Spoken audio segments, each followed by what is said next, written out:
Happy New Year and welcome to this January the 3rd, 2026 broadcast of The Truth. I'm John Gordon. Welcome, everyone. Let me start off by saying thank you to all of those who have subscribed to our social media channels. You can watch us online right now on YouTube, Rumble, Facebook, X, and Getter. All you have to do is log on to one of those websites, search for John Gordon Truth, and if you'd like to subscribe and hit the notification button, then you can stay up to date with what we are doing. The channels are growing. Everybody's growing except YouTube. I'm convinced that they're throttling us, but that's the subject for another time. We've got so much to get into today. We're going to be talking about the Kennedy Center. Nick Shirley is a YouTuber who I had the privilege and pleasure of meeting at Mar-a-Lago a month ago when he collected the James O'Keefe Citizen Journal Award. Little did we know what that young man, who's now 23 years old, 24 actually, I think he just had a birthday, had in store for himself and his work. And then we're going to be talking about Minnesota and what Nick Shirley has uncovered there, and Tim Walz continuing to be Tim Walz. What an embarrassment. And then we're going to talk about Tesla. We also have an individual named Randy Perham who is going to join us today. He is in Texas. He's a political consultant and analyst, and we're going to be talking about the state of Texas and how important it will be in the next session of Congress. Stay tuned for that. And Alex Newman, who has been a guest of ours previously, we're going to talk about his view of our country and what is happening, not only in the area of climate and the globalist agenda, but also some observations that he has on the UN. So two very compelling interviews I think you'll want to stay tuned for. And at the end of the monologue, we are going to have a selection of the Georgia Dumbass Award. We had nominations last week. They were Governor Kemp, Brad Raffensperger, Chris Carr, the chairman of the Georgia Republican Party, Josh Buffoon, Judge Amero, Judge McAfee, the chair of the Fulton County Commission, and Fani Willis. Who do you suppose will be the biggest Fanny and win the nomination for Dumbass in Georgia? Stay tuned for that. We come to you today on the John Fredericks Radio Network in Richmond and Norfolk, Atlanta and Pittsburgh and Philadelphia, Nashville, Morgantown, West Virginia, and Lynchburg, Virginia. We're also on cdm.press. You can listen to our live streams and interact with us on Getter. You can also leave your comments on YouTube, Rumble, Facebook, and X. All right. First off, President Trump has, President Trump is President Trump. And he decided to add his name onto the Kennedy Center in Washington, D.C. A lot of people think that he's kind of obsessed with the Kennedys and maybe feels like he's overshadowed by their legacy. I'm not exactly sure. He did pick, obviously, Bobby Kennedy Jr. to be his Secretary of Health. But making it the Kennedy Trump Center, I frankly don't know if it's Kennedy Trump or whether it's Trump Kennedy. Anthony, let me know that. Can you Google that for me real quick and just tell me which way it is. But it's created, regardless of the order, it has created quite a backlash. Many people don't like it. I mean, why not change the Washington Monument to the Washington Trump Monument, or the Lincoln Memorial to the Lincoln Trump Memorial, or the Trump Jefferson Memorial? I mean, it's just not cool. It is just not cool. And so let's see here. Donald Trump and the General. So it is he is rebranding it, renaming it, the Donald Trump and John F. Kennedy Memorial Center for the Performing Arts. Okay, let me just say in no uncertain terms, I do not like it. I think it is a bad mistake. And I wish Trump could park his ego. I mean, you know, these tributes happen to people normally in memoriam, not in life, and they don't bestow them upon themselves. I mean, I love Trump. I just love Trump, but I don't love some of the things that he does. Of course, nobody's going to please all the people all the time, but I don't think I'm representing a minority view on this at all. I'd like to know what you think. Tell me right now on Getter in the live chat what you think about the the Donald John Trump, John F. Kennedy Center for the Performing Arts. I think it was a tribute that was very appropriately named in honor of our 35th president, who was gunned down in Dallas, Texas on November 22nd, 1963. I think that to attach President Trump's name to that Performing Arts Center diminishes the significance of John Fitzgerald Kennedy. And I'm a Republican. I put a bumper sticker on in 1959. I was 7 years old, but I affixed a bumper sticker to my mom's car for Richard Nixon. That would have been in 1959, actually. And so it's not a political statement. It's just that, you know, John Kennedy was a dynamic, beloved president of our country. And in that era, party affiliation did not control people's minds. It's not like, you know, on policy matters, our ideology matters and our party matters, but on the USA and America, politics shouldn't matter. And when our president was gunned down and our leaders at that time felt that President Kennedy was worthy of recognition and remembrance, I don't think a subsequent president should in any way diminish that even a little bit. So I get real conflicted on Trump. You know, I love President Trump.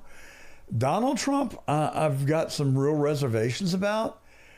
And I had a conversation just this morning on this very topic with a friend of mine. And we were talking about Trump's weaknesses and things that he does that we didn't like. And I just said, look, you know, I'm no longer wrestling with all of this. I don't have to like Donald Trump, the person, even though I do. I don't want to create the impression that I don't like Trump. But, you know, there are things about him I really don't like. And trying to rename the Kennedy Center, I think, should be sacred ground. I don't think we should touch it. And I don't think we should diminish the memory of John Kennedy by eclipsing him with Donald Trump's self-nomination to be have his name on it. So just like I didn't like President Trump defacing the East Wing of the White House to build the ballroom, and I was concerned about the decor of the ballroom. I've since put my concerns at ease over that. You know, it's just really, there's a phenomenon. And this is hard to articulate. But it seems like every time I call something into question that Trump does, it ends up that he's right and I'm wrong. And I think the ballroom was sort of like that, although I think it could have been done, it can still be done differently. I'd like to see the East Wing restored as it was. President Trump said he wasn't going to change the footprint of the White House to build the ballroom. And then a month later, the East Wing was like devastated. The portico was gone and half the side of the building was gone. Anyway, I digress. But I resolved this with my friend, and I just said, I'm not going to get bogged down in this kind of stuff. The fact of the matter is that what Donald Trump is doing and has done for this country is like no other president ever. So pick somebody and tell me that they're perfect. Pick somebody that even is in your family that doesn't have traits that you dislike or things about them that you don't like. I mean, I love my wife of 48 years, but I will tell you, she's as scatterbrained as anybody I've ever known. And I tell her to her face and then our friends all the time. But she is also the most loving, good, wonderful-hearted person that I've ever known. So it's kind of like in college when I've told this story before, but my college roommate had a buddy of his come visit us. And my friend was president of the fraternity. I was treasurer, so we had a really nice suite. And his friend, who was visiting from Denison, slept in our suite. And when I was getting ready to go out on Saturday night, I went in to brush my teeth, and lo and behold, somebody had used my toothbrush. Well, that kind of set me off. I didn't really appreciate that. And I said, who used my blankety-blank toothbrush? And so we knew who had used my toothbrush. And so at a subsequent time, I was talking to my roommate, who I'm friends with to this day, who I really appreciate and just genuinely love. He's a great guy. But we were having a conversation, and I said, how do you put up with that guy? I said, how do you stomach him? And they've been childhood friends, and they used to call me Gordy in college. He said, well, Gordy, sometimes you just have to put up with the bad to get to the good. And I think that's where we are with Trump. There's so much more good than worrying about the bad. And I'm just not going to worry about the personality any longer. I'm beyond that. And, I would prefer that he not have been disrespectful to John McCain after he died. And I did not like him attacking McCain's war record. I felt like that was below the belt. I agree with him that Liz Cheney is a warmonger, and he said that she was a loser. I'm not sure he's wrong, but I just don't think I would have said it. It's just not presidential. And that's the issue that I've got. But look, I'm going to take the bad with the good. And there's so much more good happening. And I've never seen anybody more persistent and committed to the job that he's taken on than Donald Trump. I mean, the man's working 15 and 18 hours a day. He's pushing 80, and he's still vibrant. He's with it, and he's working on your and my behalf. And there were a lot of friends of mine down here in Palm Beach who were really upset with him over the Christmas holidays. You know, he had Zelensky in town, and then he had the president of Israel in town. And so the security was just over the top. And especially, well, really for both of them. I mean, Zelensky's security was incredible, but Netanyahu's was like unbelievable. And what had happened is it just caused gridlock. And so a lot of people were delayed in being able to get to our club, which is next door to Mar-a-Lago. And then I was delayed for 30 minutes being able to leave the club after lunch. And they were just all up in arms. Well, I just made lemonade out of the lemons, because I've seen the motorcade now several dozen times, and I still am thrilled by it.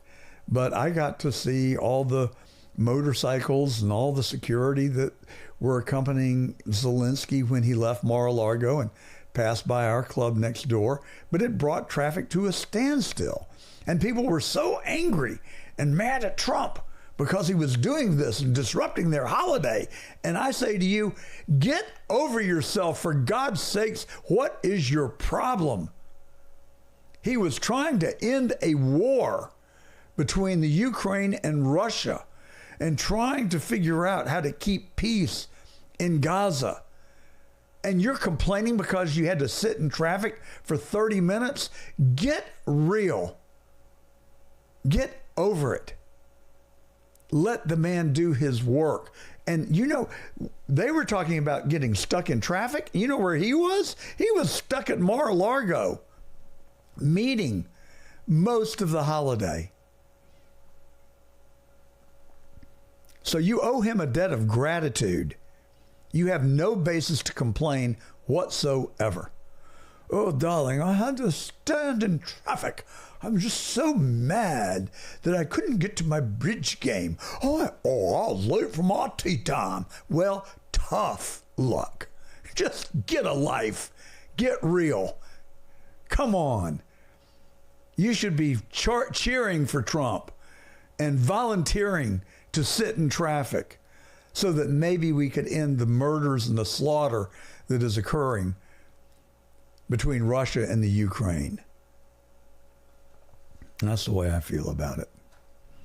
You can tell me what you feel. I'd love to hear from you. You can comment right now on Getter in the interactive chat that is available to you there. You can leave comments on our social media where we live stream on YouTube, Rumble, Facebook, X, and Getter. And I love hearing from our listeners. I read every comment. I read every email. You can email me, johngordontruth@gmail.com, and I read it and I answer. I promise you I will. And so continue to let me hear from you. I really do enjoy hearing from you. So Nick Shirley, he was the Citizen Journalist finalist when James O'Keefe held his benefit at Mar-a-Lago back in November. I went to the benefit and I met Nick Shirley. We actually had a very nice conversation. He was 23 then. I think he's 24. Anthony, fact check that for me, will you? I hate to be shooting from the hip. I think he may have just had a birthday. Anyway, he is the most poised and just real. I mean, I'm so much older than he is, but I could have been having a conversation with any one of my friends. He is mature beyond his years. And yeah, he's still 23. Thank you, Anthony. But just a really fine young man. You know who his camera person is? His mom. And they travel the entire country, and actually they go outside the country for Nick to make these videos. He's been doing it since he was 14 or 15, at least 7 or 8 years. And I've watched a lot of his videos. He's fearless. He puts himself in harm's way, and I pray for his safety. But he is fearless, and he is committed. He is very religious. He is also very conservative, and I just really admire this young guy. But he's been following the Somalis, and they're taking over of Minnesota. And so he went to Minnesota to find out about the graft and corruption, and he found out about it firsthand from a gentleman who's been studying it for 10 years and been telling everybody that would listen. Dave is his name. And so Dave reached out to Nick, said, you really need to come up here and I'll show you what we're dealing with. And we grabbed a clip of some of Nick's story. We'll play it for you now. It's not too long. Give a listen. Hello, we'd like to ask where the money's going. What do you guys think about the fraud that's taking place here in Minnesota? I don't think anybody is enabling fraud to happen. Hold Governor Walz accountable for this. What was this money spent on? 1.26 million. What was that money spent on? There aren't any kids. Answer the question. Are there children? There's no children inside this building. Potentially the largest fraud scandal in U.S. history is taking place in Minnesota, as literally billions of dollars have been funneled through Somali-ran fraudulent businesses. So much fraud, it could actually almost replace the entire GDP of Somalia. These fraudsters have worked hand in hand with the Minnesota government as they enabled billions of dollars to be given to fraudulent businesses underneath welfare purposes. Some of this money eventually landed in the hands of terrorist groups in Somalia like the Al-Shabaab, and others enriched themselves all at the US taxpayers' expense. And in this video we will break down all of the fraud from start to finish, from going to the fraudulent businesses and confronting the people who are making millions of dollars from the government. And we will also be confronting the incompetent government leaders who let this fraud happen. And to make this happen, I met up with a man who's been doing his own investigation for years now, as he has seen the fraud firsthand. His name is David. Let's get into this and be prepared to be shocked. How deep is this fraud here inside of Minnesota? It is far worse than anybody can imagine. You heard it's 7 to 10 billion and maybe more, and now the numbers have been revised and put out there publicly that they think it's more like 8 billion. How I got involved is that where my office is here in Minneapolis, I'm sort of in the heart of all of this fraud, and I would see these child care centers. I said, well, there aren't any kids there. It's the middle of the day, and all I see are a couple of guys standing out front smoking. And then I'd go by another daycare and I'd see the same thing. I said, well, where do these kids play? And so I started to go online and look, and I said, this place is licensed for 80 children. They had 0 children. Every time I went by there, they never had a single child there. Then I started to see all these transportation companies going around, and it was always a Somali driver. And I said, well, that's great. They're out there transportation, contributing, but they never had a passenger, never, ever once. And I said, well, what is all this transportation? What are they doing? So then I found out that in Minnesota, they have something called non-emergency medical transportation. So this is going to the dentist's office, therapy, whatever it might be. And I said, well, how many of these companies are there? And the research came back that there are 1,020 of them, and more than 800 of them are Somali-owned. Nobody from the state of Minnesota ever cross-checks to see if any rides were ever actually provided. All they did was write the check. All right, so if that doesn't make your blood boil, I can't help you. I mean, it is just unconscionable to me that this could have happened. $8 billion in documented fraud. Now, you understand what's happened here? These people come to the United States. They know that they can live in Minnesota and commit fraud, get money at your expense with no ramifications whatsoever. It's been going on for a decade. So Tim Walz, you remember him? Let's for those of you on the live stream, let's show the video of Tim Walz. He's such a fraud. He is a fraud. No wonder he likes fraud. Here he is loading his shotgun. Not quite right. How do you give it back? Governor, what kind of gun is it? This is a Beretta A400. I bought it when I was shooting a lot of trap, because it has a kind of a patented thing I kick off, so when you get old, it doesn't hurt your shoulder as much. So they stopped the video because he could not load the shotgun. He was in a orange vest, and out in the middle of a field, like he was out hunting, and he didn't even know how to load the shotgun. This was in the campaign, as you probably recall. The guy is just a serial liar. He is a fraud, and he changed the flag of Minnesota to resemble the Somali flag. Can you imagine this? And do you know why they're doing it? They now basically admit that they're doing it because they bring all these illegals in, register them to vote. They pay them off with taxpayer dollars so they'll vote Democratic. It's just greed. It's just plain greed. to get, they're buying votes. And everything that these Democrats are doing in these leftist swing states is corrupt. And we learned firsthand that the 2020 election in Georgia was corrupt. And Brad Raffensperger allowed it to take place. He certified the election when everyone now knows, beyond a shadow of a doubt, that the ballot tapes that came out of the machines were not handled in accordance with state law. They had to be signed at the beginning of the day, the end of the day, and again when they're transmitted to the Secretary of State's office.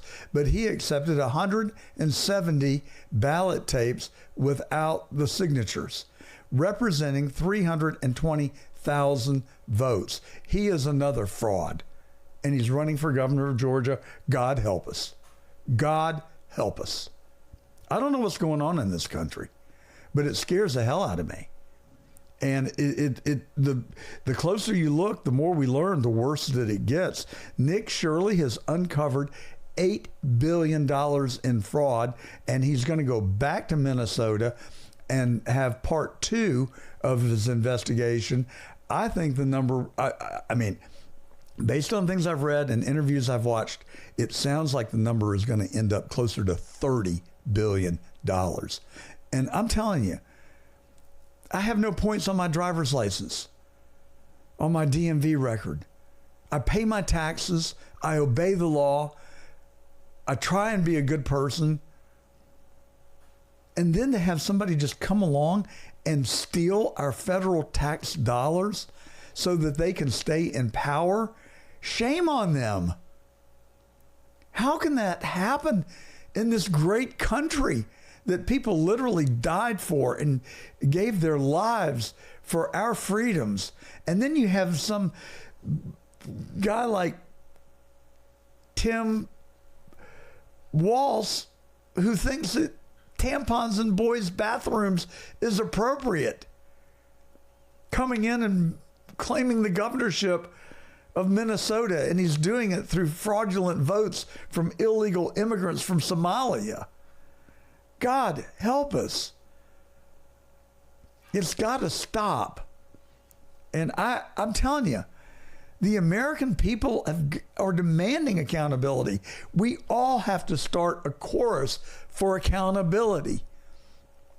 Please write your representatives. Please write President Trump. Please write letters to the editor. Do everything you can and encourage your pastor to show courage and stand up in the pulpit and call it as it is. You know, I read 14% of pastors are willing to make hard decisions in the pulpit, and they shy away from things that might be offensive to people, like gay marriage, for instance, or Somalis getting paid $8 billion that we know, and suspected as much as $30 billion. And I'll just tell you, I've been thinking about this a lot, and I've been watching it a lot. I've lost confidence in Kash Patel. He needs to go. He sat there before he was in government and in between his stints in government and said that he would reveal the Epstein list and that the people that took advantage of young girls needed to pay a price, and he had no problem with publishing the list. And he said that if he got in a position where he could release the list, that he would release the list. And now we have caught him lying, blatantly lying before Congress. Senator Kennedy point blank asked him about co-conspirators of Epstein in a Senate hearing 2 weeks ago. Patel said that the FBI possessed no credible evidence that there were any list of co-conspirators. The next day, he came back and testified before the House committee, and he was confronted by Massey of Kentucky, Representative Massey. I think it was the House Oversight Committee, if I'm not mistaken, maybe Judiciary. And Massey had gotten possession of a document that somebody got through an Open Records Act, a FOIA from the FBI, and they redacted 10 names of suspected co-conspirators. One was a billionaire from Ohio. That would be Lex Wexner. One was a magician. I think we know who that is. 4 wealthy people from Florida.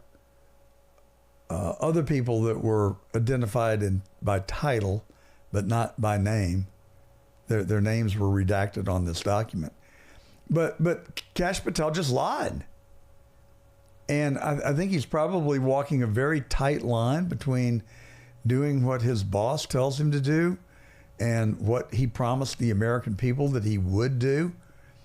President Trump has been reticent to release the names of the Epstein list, whatever that is, because he fears that people will get hurt. Talking about things that Trump's done that I don't like, that would be one of them. But I am sympathetic to his point of view. I do not want people that are innocent to be found guilty by association and tried in the media. People who have led good lives, who have a spouse and families and did nothing wrong, but may have shown up in Epstein's Rolodex or flown on his plane or been in his social circle. You know, that's just not right. And I'm willing to let the guilty people get off of public humiliation, as I would frankly like. I mean, if we could conclude without a shadow of a doubt that they engaged in illicit activities, then I think they should be outed. But without that standard of proof, then I think we need to let them go to protect the innocent people that should not be punished for having just crossed paths or have known Epstein. So, but Patel is lying to the American people, and he lied before Congress. That's called perjury. I've lost complete confidence in him. And we don't know why Dan Bongino left. I'd really like to know. I just think that there's a lot of dysfunction in the Department of Justice, starting with Pam Bondi releasing the Epstein files in those 3-ring binders back in January of, what was it, January of last year? No, let's see. When was it? April or May, June? Somewhere they brought all these social media opinion leaders into the White House, and they left with binders that said Epstein files on them, and they were all documents that were in the public domain that had been out there forever. And I just hate that stuff. I cannot stand it because it's so dishonest. It's just they're lies. And I was talking to my superintendent the other day, and we were talking about one of our workers who said that we were talking about that he has a quick temper. And my superintendent said, yeah, but not as quick as yours. And I said, well, guilty as charged, but my temper is constrained to a narrow focus. And I own it. I'm aware of it. I try and keep it under wraps, but when someone lies to me, it triggers me. And I'm sorry. Call it a weakness if you will. I mean, I think it's righteous indignation. But in business, I mean, I can handle virtually anything. I tell my employees all the time, bring me good news, bring me bad news. We'll work through it. They put erasers on pencils for a reason. And I'm perfectly sympathetic to people who make mistakes. And our employees have the latitude to make mistakes, especially when they were committed in the performance of their work as opposed to not doing their job. Then I'm a little testy on that one too. I mean, if you got the job and you don't do it and then you mess up, don't expect sympathy. But if you're trying to do your job and you make a mistake, we'll give you a hall pass for that. But when I'm in business and then somebody starts just lying to my face, it insults my intelligence. I feel like I'm being played for a fool. And when Tim Walsh tells us he's a hunter and he can't load his own shotgun, when they lie to us about why they're allowing this large concentration population of Somalis. Anthony, Google this for me. See what percent of Minnesota is Somali or from Somalia. I would imagine it's available on Google. And Anthony told me the binders were actually, that whole escapade was in February of 2025. So yeah, that triggered me because it was just a lie. It was a masquerade. Oh yeah, we're showing all that we've got to the social media influencers so they can tell you about it. It was just a lie. And I don't like lying. And I really, it's part of my value system. So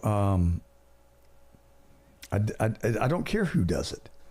I don't care whether it's somebody in the Trump administration or somebody in the Biden administration or the governor of Minnesota. When I'm lied to, it triggers me and I don't like it. And Tim Walsh is nothing but a liar. So much of the leftist Democratic Party are comprised of people who lie. And Biden was a serial liar. All the things that we were lied to, and Mayorkas telling the border was secure, and Biden telling us that he didn't have the power to enforce the immigration laws, that it was really Congress's fault that he couldn't act. They were just lies to cover up the bad stuff that they were doing, which was to allow immigrants into this country unvetted and giving them Obama phones, a place to live, a daily stipend, and a motor scooter to tour the city of New York on while I was walking by homeless veterans. It just really is upsetting. So there are 80 to 100,000 people from Somalia in Minnesota, and 70 to 80% of those are in the Twin Cities, which is just telling you that they have the ability to shape the outcome of an election. So it's just plain wrong. WRONG, all capital letters. Do we have any other clips, Anthony? I think that's it on Minnesota and Timmy Walsh. God, I wish that guy would exit stage left. Why don't the people of Minnesota stand up against this? Speaking, well, no, I'm going to save that for one more. A Tesla, I'm sorry, I've been telling y'all, made a coast-to-coast trip using full self-driving. And this guy started the trip. Well, here's a clip. I'll let you see for yourself. Jen, an end of 2025 goal for Moss, a 2-day and 20-hour trip, all for the reason to show people it is possible to be safe while using modern age technology. Not a single foot on the pedal from LA to Myrtle Beach. A trip spanning over 2,700 miles in a Tesla put Moss on the map, literally and metaphorically. It's pretty fascinating. It's been quite an interesting couple days, from, like you said, Elon Musk, the head of the AI department at Tesla, the former head of AI at Tesla. I mean, and so many more between mine and Elon Musk reshare. It's close to 30 million views on X. To entertain himself while on the road, Moss says it was pretty easy since the car itself made him feel like a kid in a candy shop. But as he's driving, he has time to take phone calls and make podcasts while the car makes all the driving decisions itself. I simply just put the East Coast here, and then it automatically routes every single charger that you need to. There's enough of them to go anywhere in the lower 48 states, anywhere you want to go. Well, one thing about that trip that was puzzling to me is that when he left L.A., he went south and then had to turn back north to get on, I don't know what road that is, I-10 maybe? Does that go coast to coast? I'm not sure. But anyway, I didn't really understand that part of it. But forget that. Fact of the matter is he started in Los Angeles and ended up in Myrtle Beach, and it was over 2,000 miles. David Moss is his name. My only disappointment is that he thought of it before we did. I mean, I told Anthony, there was our chance. We could have had that viral video that would have catapulted us into the next level of podcasters. We missed it. Doggone it. I wish I had thought of that. And I was just in LA over Thanksgiving. That would have been a perfect time to have taken the drive. Anyway, next time. But I am so excited about this technology, folks, for a number of reasons. One is 45,000 people die in this country every year from automobile accidents. The Tesla self-driving is already safer than the human driver in the present form. It's on Rev 14 of full self-driving. And the robo-taxi is just around the corner. And that has been deployed in Austin, in Las Vegas, and in San Francisco. Folks, it is coming faster than you can imagine. And it is going to be ramped up in April of this year, where actual cars, stripped down versions of the Model Y, are going to be made. And they're going to be, they're gold color. They're going to stand out like a taxi cab, except it's an upgrade of a yellow cab. It's going to be a gold robo-taxi. It will be fully autonomous. You'll call it on an app, just like you do in Uber. It'll come pick you up and take you wherever you want to go. When you think about the ramifications of this, we have the potential to significantly reduce fatal accidents, not only in our country, but around the world. There are 2 million people who die worldwide in traffic accidents. I don't think we're going to eliminate fatalities, but the sooner we adopt this technology, the fewer accidents there'll be. Now, I have to tell you, it's not there yet. I'm stuck on version 12.6 because I have hardware 3, and in order to get to version 14, you have to have hardware 4. Now we have been told that there will be an upgrade, a free upgrade from hardware 3 to a stripped down version of hardware 4, which will then be supported by or support Rev 14 full self-driving. But I'm on 12.6, and I was cruising down South Dixie Highway in West Palm Beach just yesterday, and a traffic light was out, and I had an amber flashing light, and I had to intervene because the Tesla was about to run through that intersection. And I waited as long as I could, and my son was like, "Dad, stop!" And so I saw it, and I was just about to put on the brake myself, but at that point I did step on the brake. So that's called an intervention, when the car is going to do something that you don't want it to do. I don't know whether it would have been different if I was on Rev 14, but it quite possibly could have been. But nevertheless, it's not perfected, but it's really, really close. It's really, really close. And the robo-taxi is autonomous right now in Austin, Texas. And I think that it will be rolled out. They're going to make 1 million robo-taxis out of Austin starting in April. And then at that time, I think the software is going to be bulletproof. There will be, most assuredly, an outlier here and there, which will make front page news. I mean, anytime a Tesla with autopilot is involved in an accident, it's instantly in the mainstream media, front page news, because they can't stand Elon Musk and they want to hurt him any way they can. And so there was an accident in Florida where an individual with the autopilot, this was like 2 years ago, died. And the headline was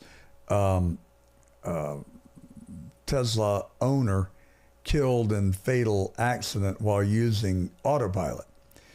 They neglected to write in the headline, or even until you turn the page to the back page of the newspaper, that he was T-boned by a semi-tractor trailer that crossed the median. I mean, that's just another example of how horrible and how misleading the media is and how partisan they become. What a disappointment. So anyway, stay tuned on Tesla. I'm so excited, and this technology is going to be awesome. Now, I know the moment that you've all been waiting for. We're going to give you our selection based on listener feedback and our own editorializing on the Georgia dumbass for 2025. Now, I want to tell you that the competition was very stiff. Governor Kemp was on the list because he denies that there was election fraud in 2020.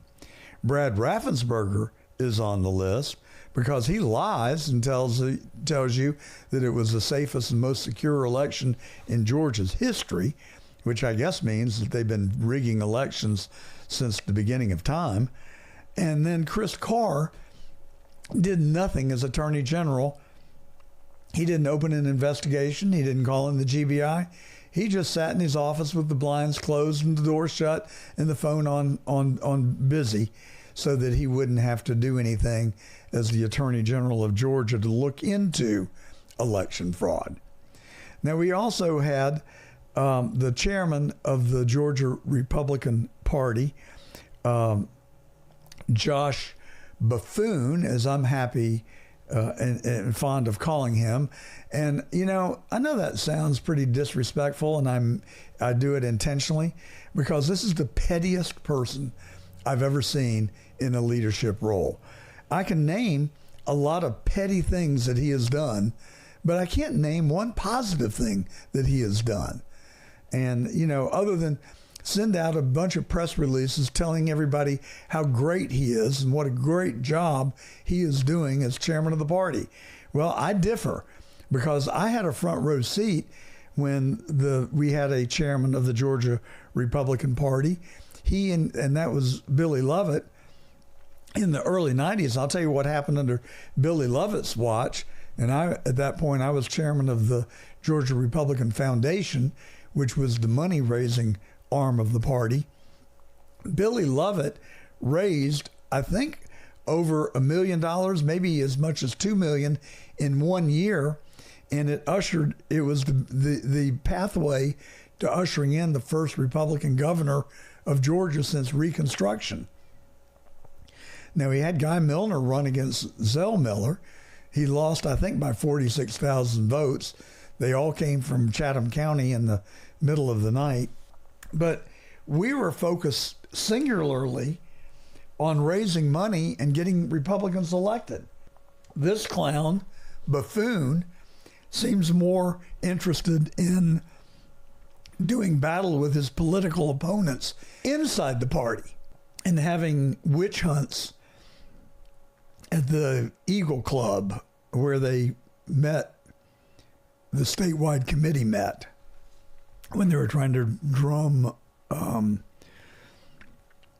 the radio broadcaster from North Georgia off the executive committee, Brian Pritchard. So I don't have much use for him. Just a series of things that I'm aware of that he's done, which are highly, very, very petty.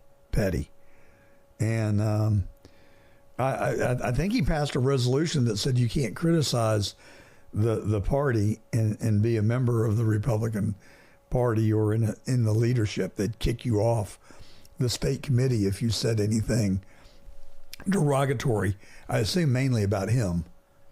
So, and then he's got this. Well, anyway, I'm just saying, he was a finalist. He was a finalist. Also on the list was Judge Brian Amaro, who initially did the right thing. He found that Bob Shealy, Charles Bundren, and Preston Halliburton had demonstrated a prima facie case. He ordered the absentee ballots unsealed, and then 9 months later reversed himself. That case then ultimately went to the Supreme Court, and they found that Amaro was wrong. They sent the case back to his courtroom, and he very courageously said that he was conflicted and he wouldn't take the case. So he was also on our list of finalists. And then the case went to Judge McBurney, who wrote the most scathing opinion I've ever read in my service as a lawyer against David Perdue when he challenged the election.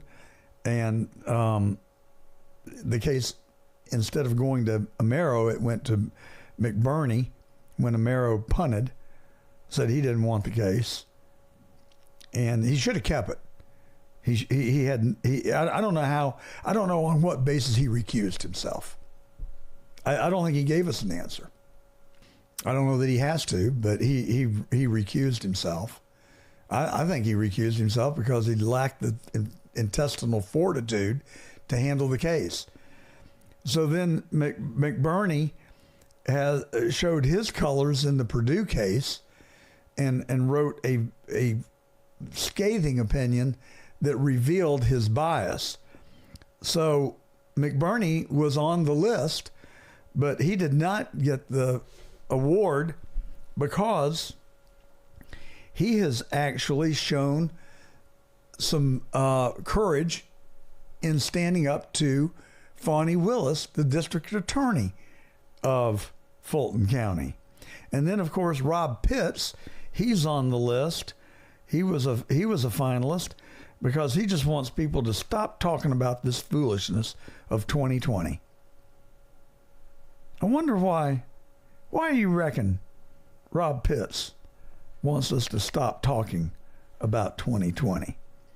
I'll tell you, because they're about to get socked with major fines. I mean, we've proven that they engaged in election fraud, and now they've got the United States Department of Justice, the U.S. attorney, breathing down their backs, and they sent a letter demanding that the absentee ballots be turned over to them, and then the state elections board somehow became the forum that those ballots are to be turned over to, and Fulton County said, yeah, we'll give them to you, but you're going to have to write a check for $400,000 because it's going to be that much work for us to get the ballots pulled together. What a crock. So they're just throwing up roadblock after roadblock after roadblock, telling you that you're crazy if you think 2020 was stolen. You don't look here. Don't ask questions. And then D.A. Willis brought a lawsuit against Donald Trump, Rudy Giuliani, my friend Bob Shealy, and a host of other people, and accused them of trying to steal the 2020 election. So my paradigm is that while Fulton County, at least, and other people, other voter registrars across the state committed fraud and did, in fact, steal the election, that because these individuals were trying to reverse the steal, that they should be prosecuted. Now, here are some selected clips of Fani. Well, her name's spelled Fanny. I don't know why we're constrained to calling her Fani. I mean, if you want to be Fani, put a W in your name. Change your name to Fani. But right now it's Fanny. And she has shown repeatedly that she is the biggest Fanny. Let's roll the clips. want to talk but about. different people are needed for different things. And the people of Fulton County elected me to make those decisions. And I know y'all want to come in and be daddy and create QAnon committees that will judge prosecutors and have these committees. But unfortunately for you, I won this vote by 68% this time, 87 in the Democratic, 68 the general, 72% last time. So the people of Fulton County have selected me to make these choices, and I make them. And my city and county are safer because I make them. You have no firsthand knowledge. You want me to testify about something I don't have any firsthand knowledge of? I'm asking. Are you asking me to speculate? Because I've clearly told you I don't have any firsthand knowledge of it, and I'm not going to speculate.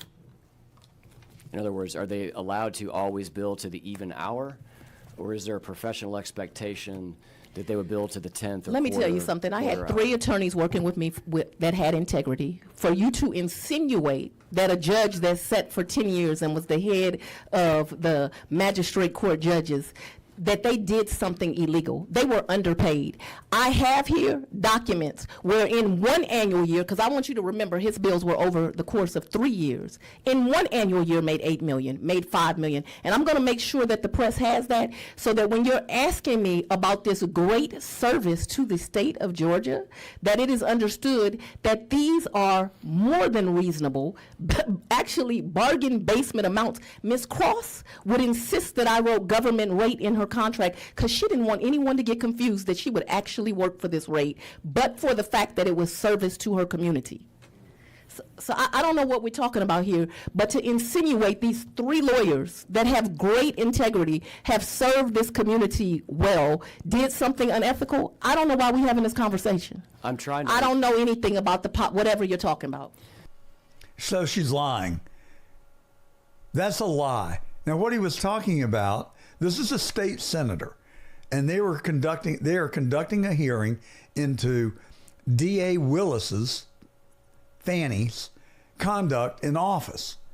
And they were asking a very simple question, and any lawyer on earth would know the answer to it. He was simply asking her if they were permitted to bill with block billing to the nearest hour. So what that means is that if you worked on something for, I don't know what happens when you work on it for 29 minutes. I don't know what you bill, but he was asking if you would round that up to the nearest hour. I guess I would have to be at 31 minutes. You could bill for a full hour. I'm not sure where he was going with it because Fani Willis just sat there and deflected the whole time, saying, oh, it was a bargain.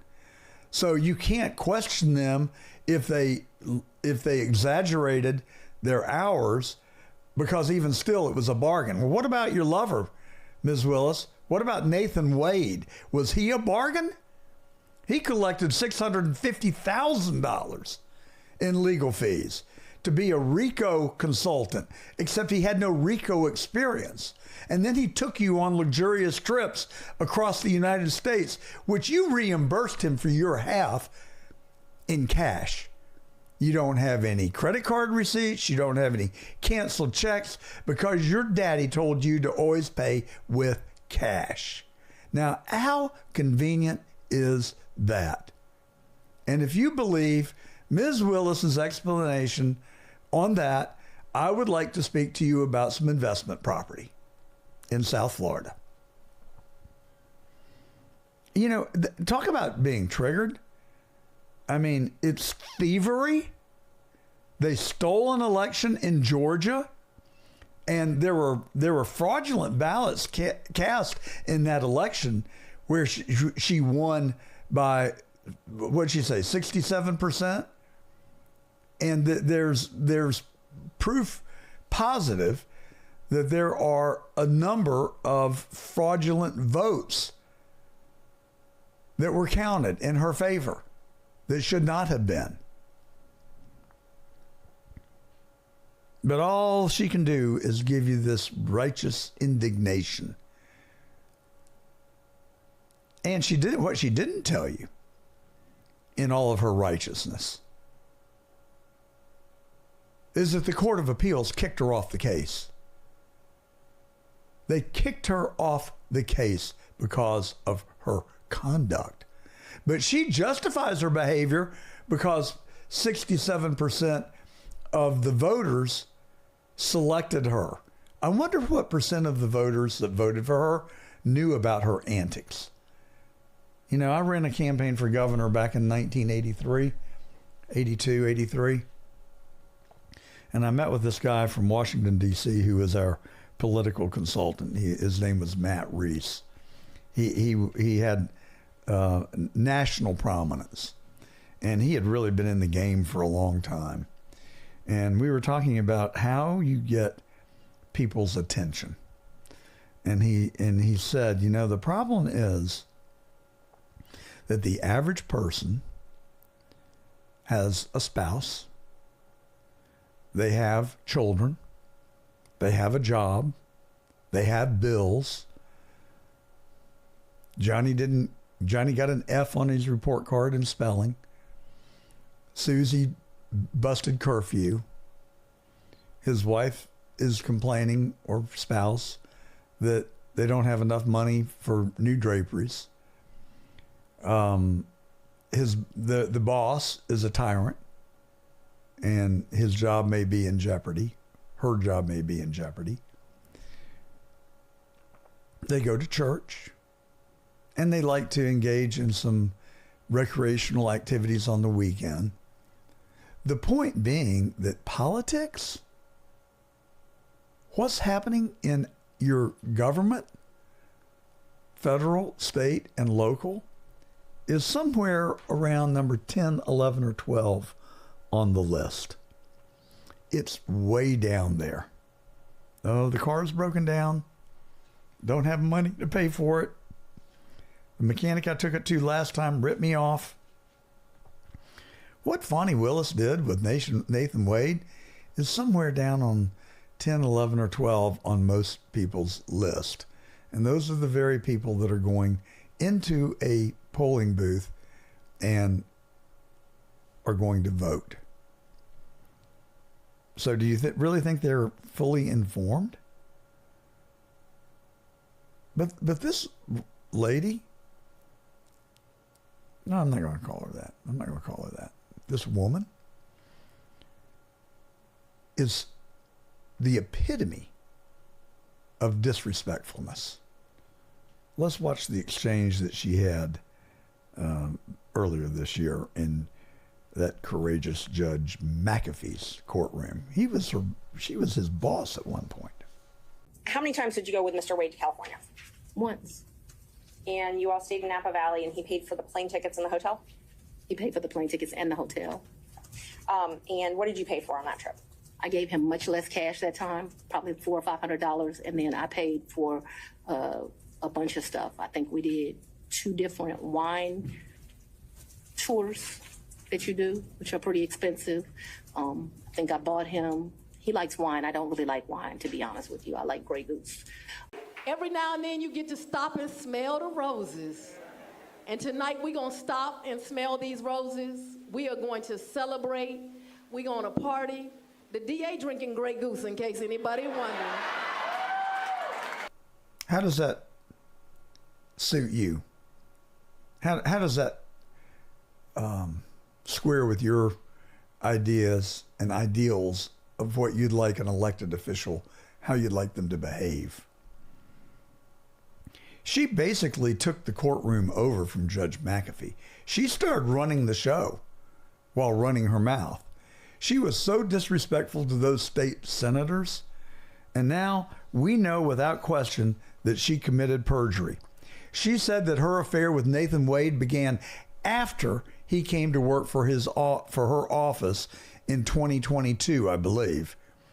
Yet there are witnesses who saw them kissing and cuddling in as early as 2019.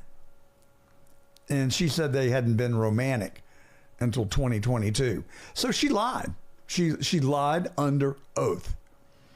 And so you can also add homewrecker to the list, because in case you didn't know, Nathan Wade was married continually. Whether it started in 2019, 2020, 2021, all the way through 2022, Nathan Wade was legally married. So add homewrecker to the list. And she comes into court with all this anger and all this righteous indignation. It makes me ill. It makes me sick at my stomach. But I'll tell you what also makes me ill is that Judge McAfee would put up with it. Now, Judge McBurney is not.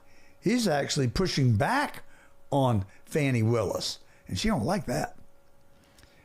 Well, one of her nemesis is Ashley Merchant, and she's the one who actually uncovered the affair that Fani Willis had with her lover, who was her subordinate in the district attorney's office.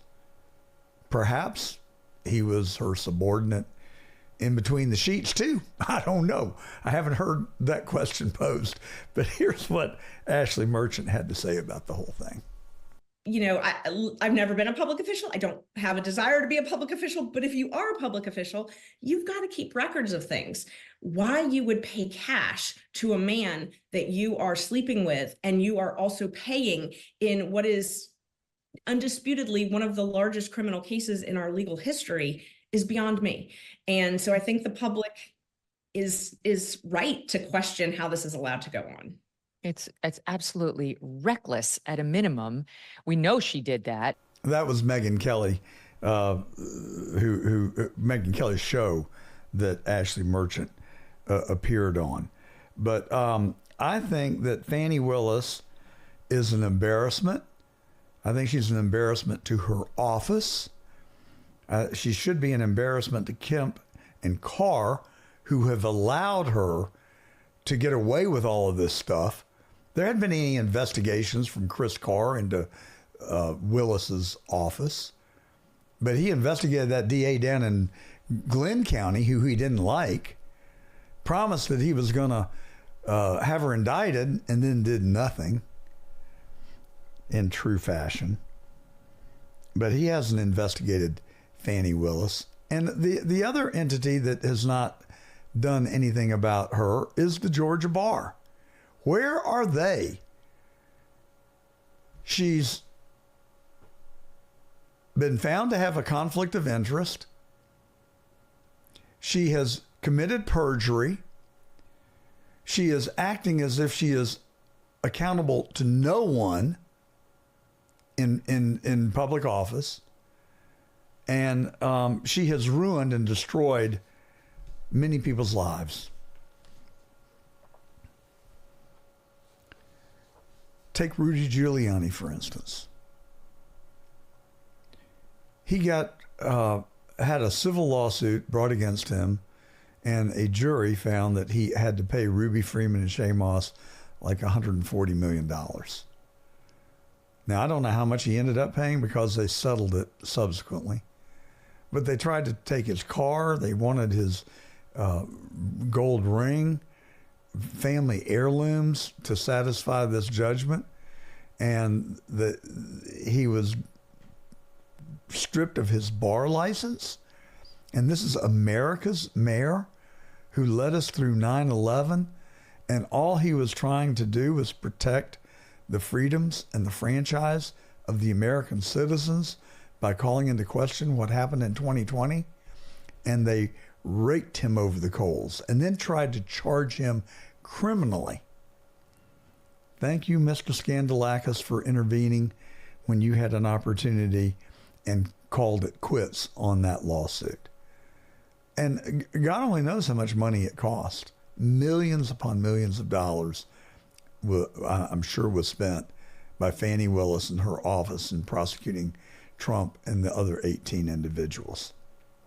I mean, I think it is one of the worst display of a breach of the public trust that I have ever seen in my life, leading us to the inescapable conclusion that our dumbass, the biggest Fanny, is DA Fani Willis. Congratulations. I'm sure your children are very proud of you.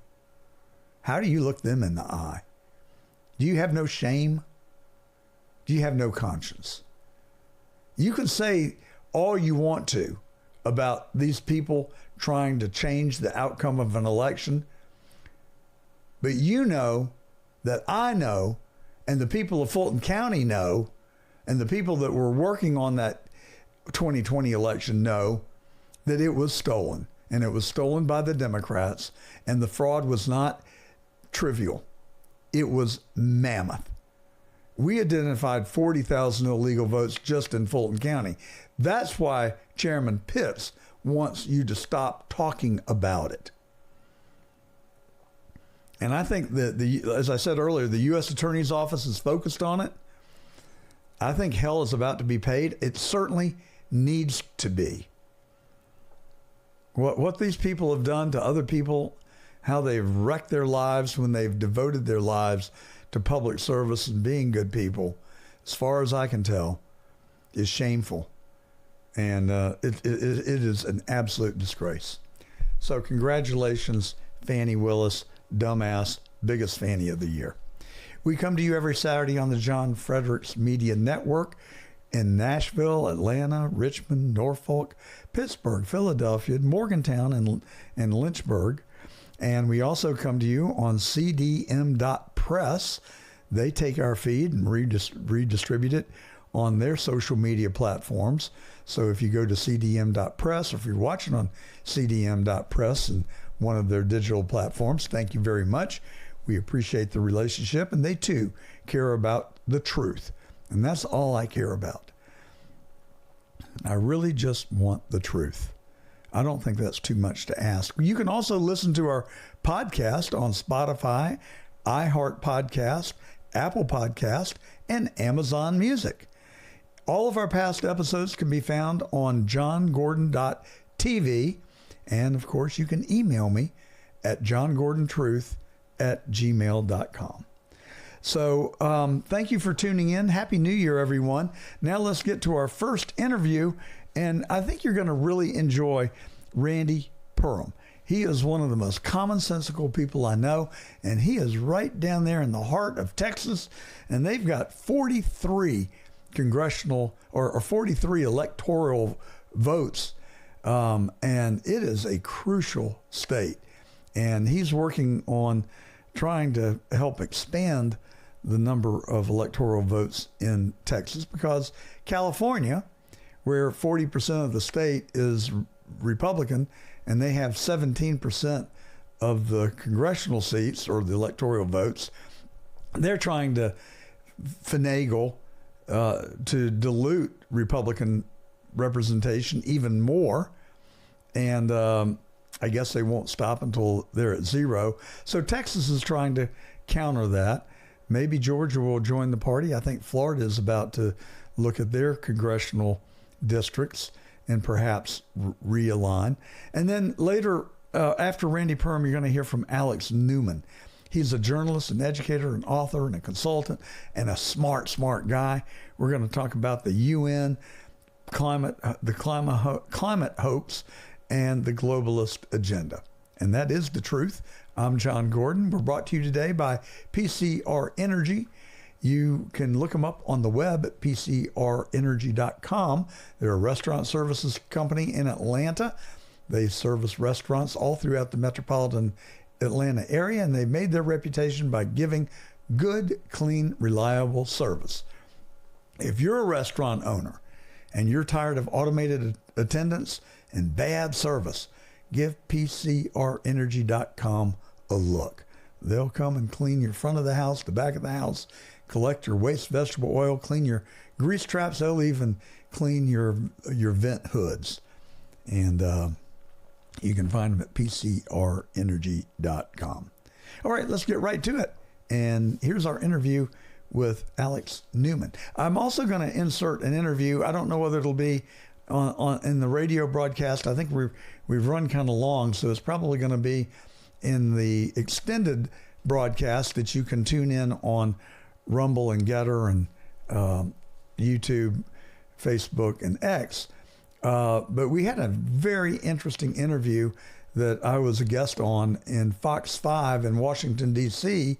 yesterday, and we talked about the Supreme Court holding up Donald Trump and his attempts to bring the National Guard into Chicago, where the murder rate is off the charts, and they're also trying to stop ICE from being able to do their jobs.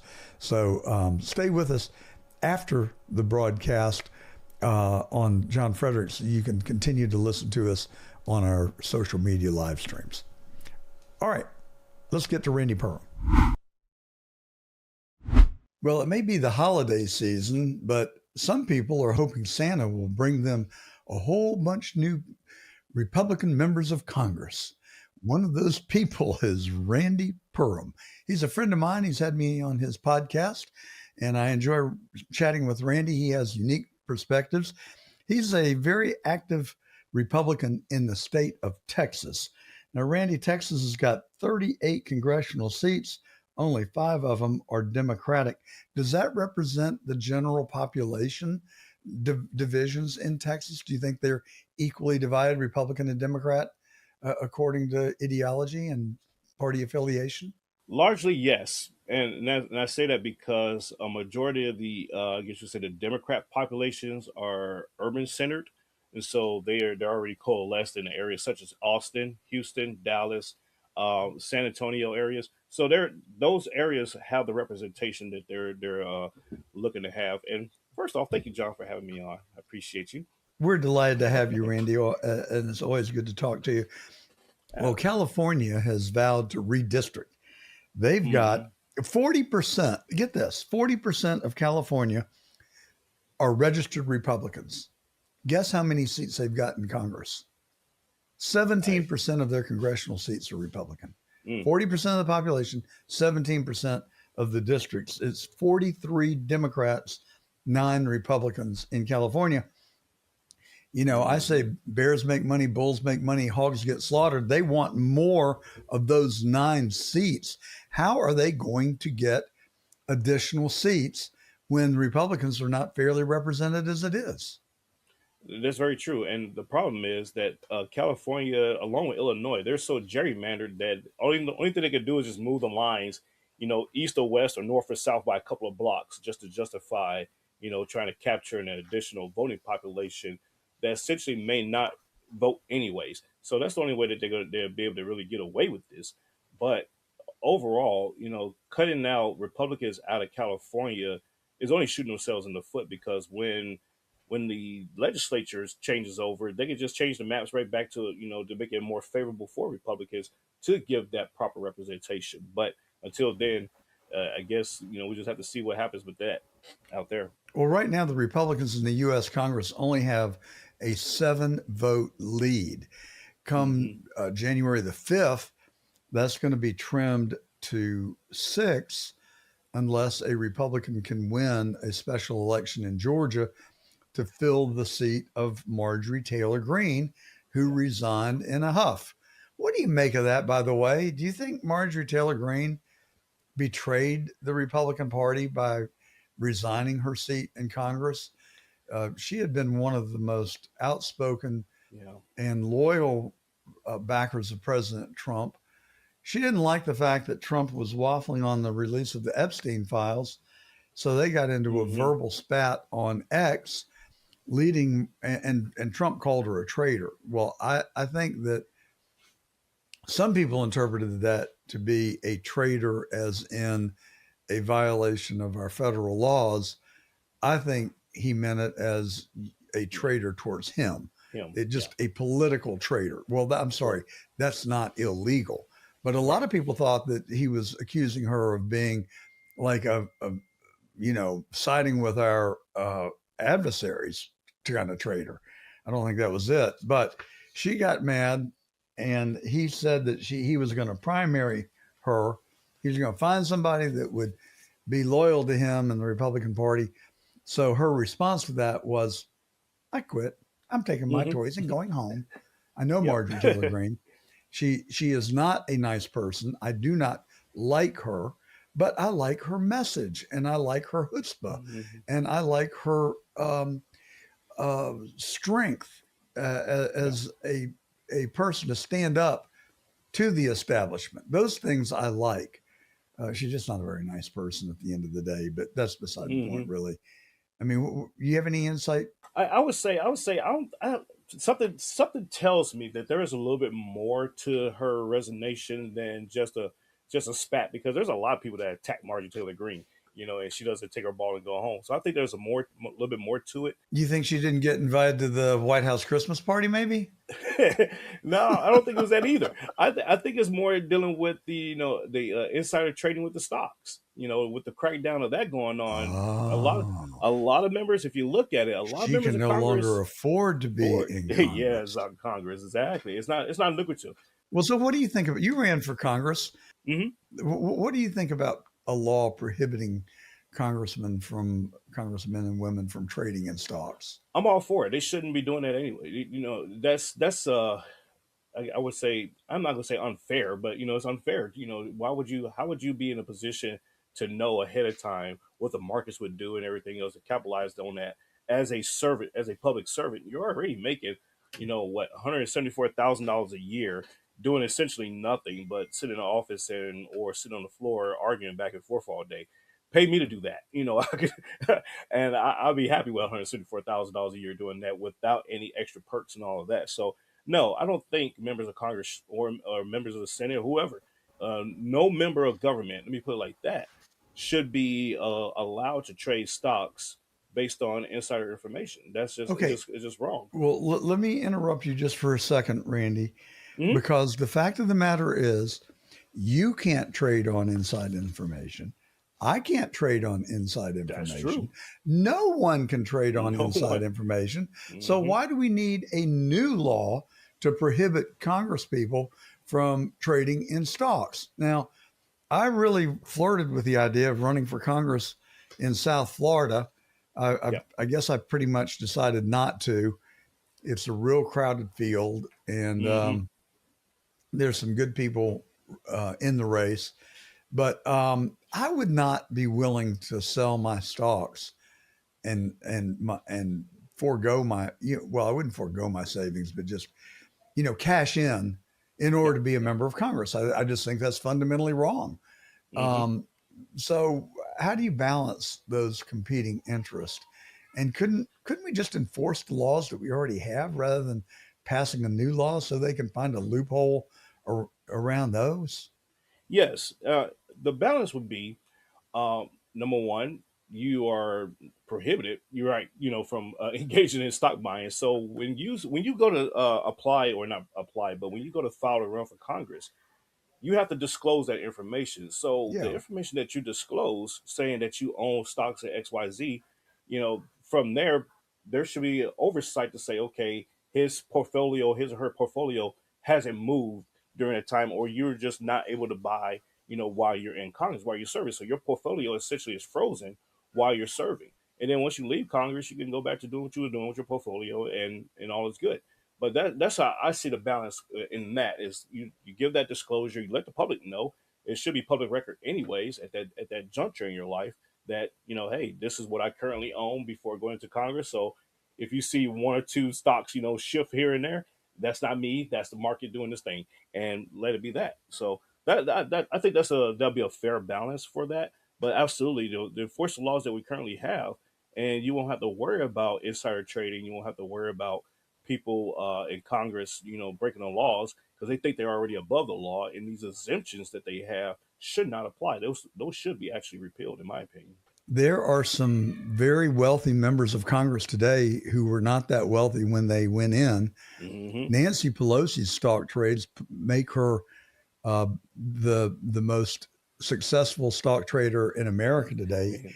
She outranks Warren Buffett in her trading. She's worth like $450 million. Mhm. And then I think Marjorie Taylor Greene, if I'm not mistaken, Anthony, can you pull her up and see how much she has profited by being in Congress? My recollection is that she's amassed 25 or 30 million, but I could be mistaken. Let's speak factually before I get myself in trouble here. And with Marjorie Taylor Greene being resigning from Congress, she resigned just in time, just on the day where she's eligible to receive a pension still. Yes. So it was ill timed, or I should say perfectly timed on her part. So I think I think there's more to it than just a little spat between her and President Trump. So, Well, I but think that, she may have wanted to run for governor or U.S. senator mm-hmm. from Georgia. I think she was rebuffed on that pretty Yep. uniformly. And so maybe she's just got her panties in a wad over people losing favor with her. What'd you come up with there, Sir Anthony? She started with 630,000, and today's total is, between 3 and 4 million. Well, that's not just completely outlandish. I think that's in the realm of possibility of just being a good stock picker. Yeah. Aside from 174,000 salary, and I believe she runs a small business in Georgia there, which I don't think is generating $1 million a year. But okay, it's like where's the rest of the money coming from? Maybe it was Elon Omar that had accumulated a pretty sizable nest egg, and this is a person who came here from a foreign country. Mm-hmm. I believe she is Muslim, if I'm not mistaken. She is. And all she does is bash the United States. Mm-hmm. Meanwhile, she has amassed a small fortune after having married her brother. What's wrong with these people? But she did that to get around the immigration laws. Correct. Yep. So, what's the lay of the land in Texas right now? I don't know that any state has been as hard hit by illegal immigration as Texas. What's the current status, and are they rounding them up and sending them home? What do you see? In most parts of Texas, yes, but I'm here in Austin, Texas, and it is a quasi sanctuary city, meaning that they don't advertise it as a sanctuary city, but it's a sanctuary city. So because of the way of the law enforcement is really laxed on a lot of things here, so at the initial outset of the deportation operations, we did have ICE here in Austin. And they did round up a bunch and got them out. Matter of fact, where I live at in apartment complexes, they in this area, I'm a precinct chair as well. So you see like a series of vacancies that happened all of a sudden, over that course of 2 months that they were here. And next thing you know, they just stopped coming around. The protests at the Capitol and the protests in the city, trying to get ICE out of the area and everything else, because I am in a very predominantly heavy Hispanic area as well of Austin, East Austin, and so there's a lot of that. But just overall in Texas, South Texas, you saw some activity. The border was closed. I went down to the border a few months ago just to kind of like get a comparison and contrast of what it looks like now compared to when I was down there last year. And I would say night and day, completely quiet. It was like a ghost town, and it was a very, very interesting take to see how it looked when the border was open and how it looks now. It was literally just a patrol vehicle just roaming up and down the road. That was it. So I think it was effective in terms of the deportation operations. It was effective. I think there's more that could be done. There's some different angles, or I should say different tactics that can be taken to help identify the illegals that remain here, but that may be something the DHS is looking at to implement later on in the new year. So Trump is really he's struggling a bit right now. In the polls. I agree. A lot of his support is waning. I had a conversation just this week with a good friend of mine who is very conservative and also very savvy and a smart guy. And he said, Trump, this immigration stuff is killing him. I said, what do you mean? He got elected on the premise that he was going to stop the influx of illegals into our country and clean up the immigration that Biden just absolutely unleashed into our country. It was shameful what that administration did. He said, but there's a difference between rounding up the robbers, the murderers, the rapists. But just here in South Florida this week, the general manager of Biche Restaurant, which is a national chain of Italian restaurants. They're all over the country.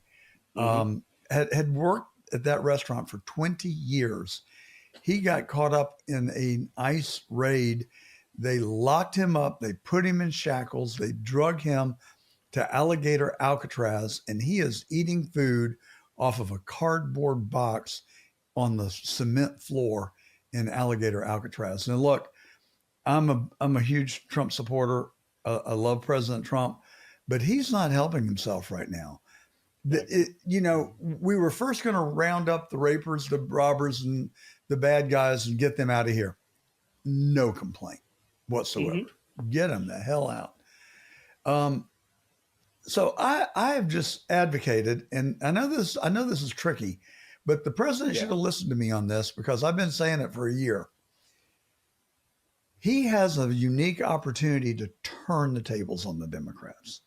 Instead of saying we're going to round up and deport every single illegal alien, he could take those COVID vaccination centers that we had all over the country. Remember those where you went to the jab? Yes. And turn those into immigration clearing facilities. Yes. Every illegal could go there, fill out a form, give them the correct address and other identifying information from their country of origin, have a process by which we stack rank people. All right, so you've been here 20 years. You've got a good high-paying job. You have not violated the laws of this country, and you have a wife and family here. We're going to put you in category A. All right, you, sir, you've been here 12 months. You came in December of last year under the Biden open door policy. Yeah, you're working. You haven't violated our laws, but I'm sorry. You go to the back of the line. You got to go home, go file your registration. But there should be degrees of doing this. Now, if you gave people a pathway, not to citizenship, but to legal residence in our country, and what we're going to do is prioritize those people that have a job in an industry that is dependent upon them. Construction, hotels, restaurants, go down the list, you name them, agriculture, and who, I guess you'd give them credit for having avoided deportation the longest, and you get them a social security card, you get them a temporary work permit, and the legislators can decide the duration of that. Maybe it's 1 year, maybe it's 2, maybe it's 3, maybe it's 5. And then you have to report back to that facility 6 months prior to the expiration to try and renew it. Now, if you've turned into a bad guy, you're out of here. Do not pass go, do not collect $500. But if you've been a good citizen, you paid your taxes, you haven't violated the laws, and if you go to church on Sunday, we're going to let you stay. What is the matter with that? Then what do we do about voting? Do those people get to vote? No, I agree. They cannot vote under any circumstances. Not even local elections. Like a lot of these sanctuary cities are trying to pass laws on that. They're saying that they can't vote at the federal level, but we can let them vote in our state, our local laws, local elections. I'm in disagreement with that because it's like that they don't have the pedigree of knowledge or investment into our communities to have a voice or to have a vote. We got this sticky little problem that's called the United States Constitution. And it only extends the franchise to citizens of the United States. So what are we even talking about? And so these Democrats are committing a fraud on the country by registering these people and allowing them to vote. But if you identified who they are and you get them to sign a contract, and one of the terms of the contract would be, you want to stay here? Great. Welcome. You agree you will not register to vote. And if you do, it's automatic out of here. Now, that's the Gordon plan. I think it's brilliant because I thought of it all by my lonesome. I really did. How would you negate the driver license issue? Because They all have to do is show up to a polling location with an ID to vote. That's But we're going to know, give them a special driver's license, and it's either going to be, I don't know, purple. It's going to, it's not going to be identify, yeah. your normal driver's license, and that automatically excludes you from being able to register to vote. It is brilliant, but look what it would do for President Trump. It would make him a hero to 18 million people. And we shouldn't have 18. We should have the exact number that our economy absolutely requires. Because I can tell you, I'm building a house down here in South Florida, and if it weren't for Hispanics that have worked on our house, we would not have a house. We just could not find the labor. I mean, I tried to build my own crew. I couldn't do it.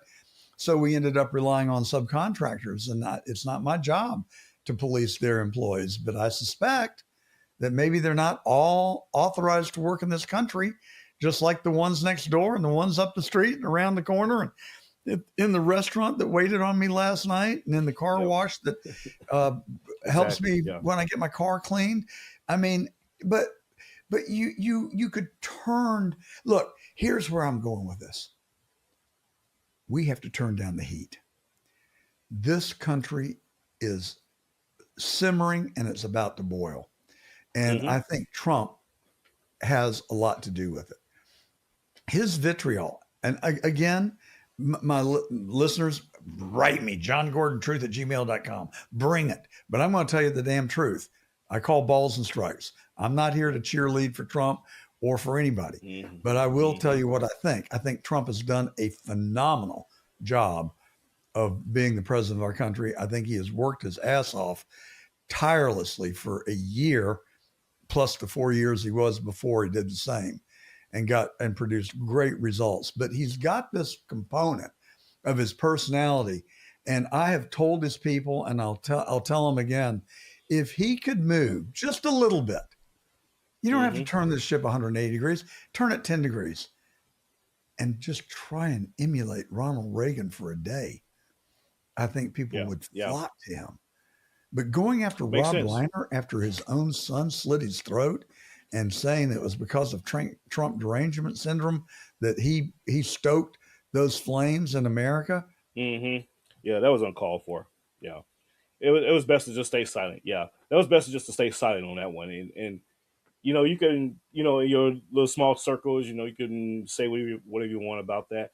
But to blast that out, just literally hours after that happened, that was kind of like, okay, that was bad time, Trump. That president. It's not presidential.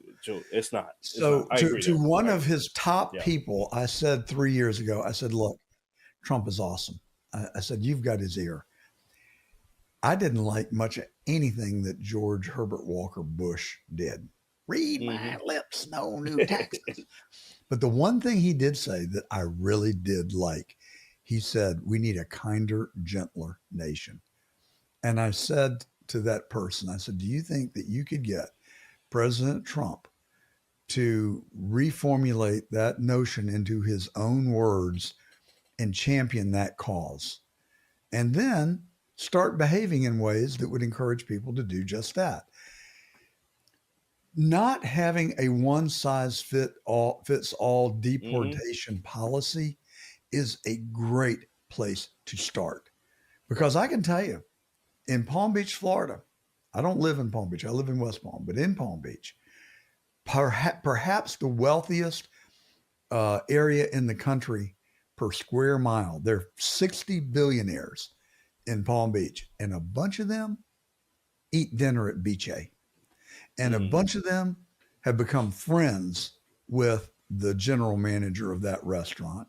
And a bunch of them are Trump's biggest donors. Watch out, Mr. President. This is going to backfire. It's one thing to deport him, but this damn alligator Alcatraz, which treats people with despicable incivility. What's the word I'm trying to search for? Inhumanity. It's inhumane. Yeah. You're taking this man who's never violated our laws, who has had a job for 20 years and has been befriended by legions of people in Palm Beach, Florida, and you're going to put him in a cement holding cell and let him and make him eat off the floor off a cardboard box? You must be kidding me. This is not cool. Right. What are we going to do? How do you get him the message? You know, it is a fine line to teeter on. You know, you're given a mandate based on how you won the election on deportation, and it goes to your head like, okay, the people that voted for me once, everybody gone, you know, type of thing. And that's not the case. And I recognize that's not the case, but I also recognize like those that came here illegally and you're doing a great job, you're not breaking any laws, you're not doing anything else, you kind of still are subjected to that, you know, that you still broke the law coming into the country, you know, regardless of what you've done after the fact. So I can see that it's a tricky conundrum to be in. Don't get me wrong. And there should be a path, like you mentioned, and I love your plan, the Gordon plan. I love that idea. You know, that will absolutely work in this situation. Maybe this is something that will be pitched to Vice President Vance. You know, if he's up for the nomination for president in 28, that he can implement that instead. He could be the champion. Do you know Vance? I do not actually. Okay, good, because I don't want you calling him up after this broadcast and saying, "Hey, I got the Perm plan. I got the Perm plan for you. I got some. Yeah, I got something for you. Like the Gordon plan." Only thing I ask in return is that I be chief of DHS. No, I will stay far away from all of that. I promise you. But I think I know. Yeah, no. But I think it'd be that would be a great conversation to have with the potentially next coming administration, or I would say the nominees. You know, well, I'm not giving up on this administration. I want Trump to be able to continue to flourish. I want to save absolutely. Congress for the midterms. What do you think? I'm nervous. I'm worried. Ooh, I am too. Traditionally, for your audience here, traditionally, Congress changed hands every 2 years, regardless of what's going on with the president or regardless of what's going on with the economy. It's just the way it is. You know, it's just one of those things. But however, I will say these last 4 years, it did not change hands. So the House of Representatives stayed in Republican control. So we're seeing an anomaly politically speaking, but traditionally, I would just say on a grander scheme, they change hands. So with a very slim majority, that we have right now, I believe we're up by only 7 seats, if I'm not mistaken. 7 seats, now. That's right. 220 to 213. Yes. So if we maintain that, and no one else resigns, but there's some more that's planning on resigning. So if we lose that, but with the redistricting by Texas, Ohio, Indiana rejected theirs. So if with those seats in play, we could potentially see a net gain of, I would say, estimatedly a net gain of an additional 6 seats in total, just based on the demographics and populations of these voting areas, these voting districts. I can see Congress maybe retaining the House, but if they lose the House, they're going to lose it by a very slim margin. It's going to be maybe a 4-seat gain for the Democrats at best. That's how I see it. I don't see no red wave. I don't see a blue wave. I see a trickle and it may be a slight shift, just like we saw in 2022. You know, we have lived through many changes in the balance of power, and we're always very alarmed when it happens. And then, you know, this great Constitution of ours and our forefathers set just the right balance in place, so no one party can really come in and either do a lot of good, nor can they do a lot of bad. So we'll muddle through it if that happens. But here's the thing that I'm most worried about. If we lose control of Congress, we lose control of the committees.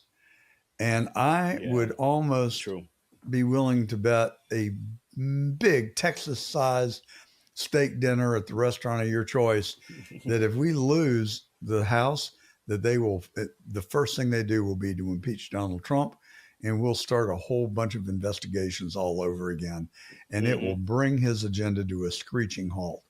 Yeah. So I believe that if someone who has the president's ear could ask him to meditate on how he could appear more Reagan-esque, how he could I think that he should submit all of his tweets to me before they go out. And I can tell him, Yeah. this one's good. This one is really going to get you. This one's going to sting. And here's 3 different ways you could say it.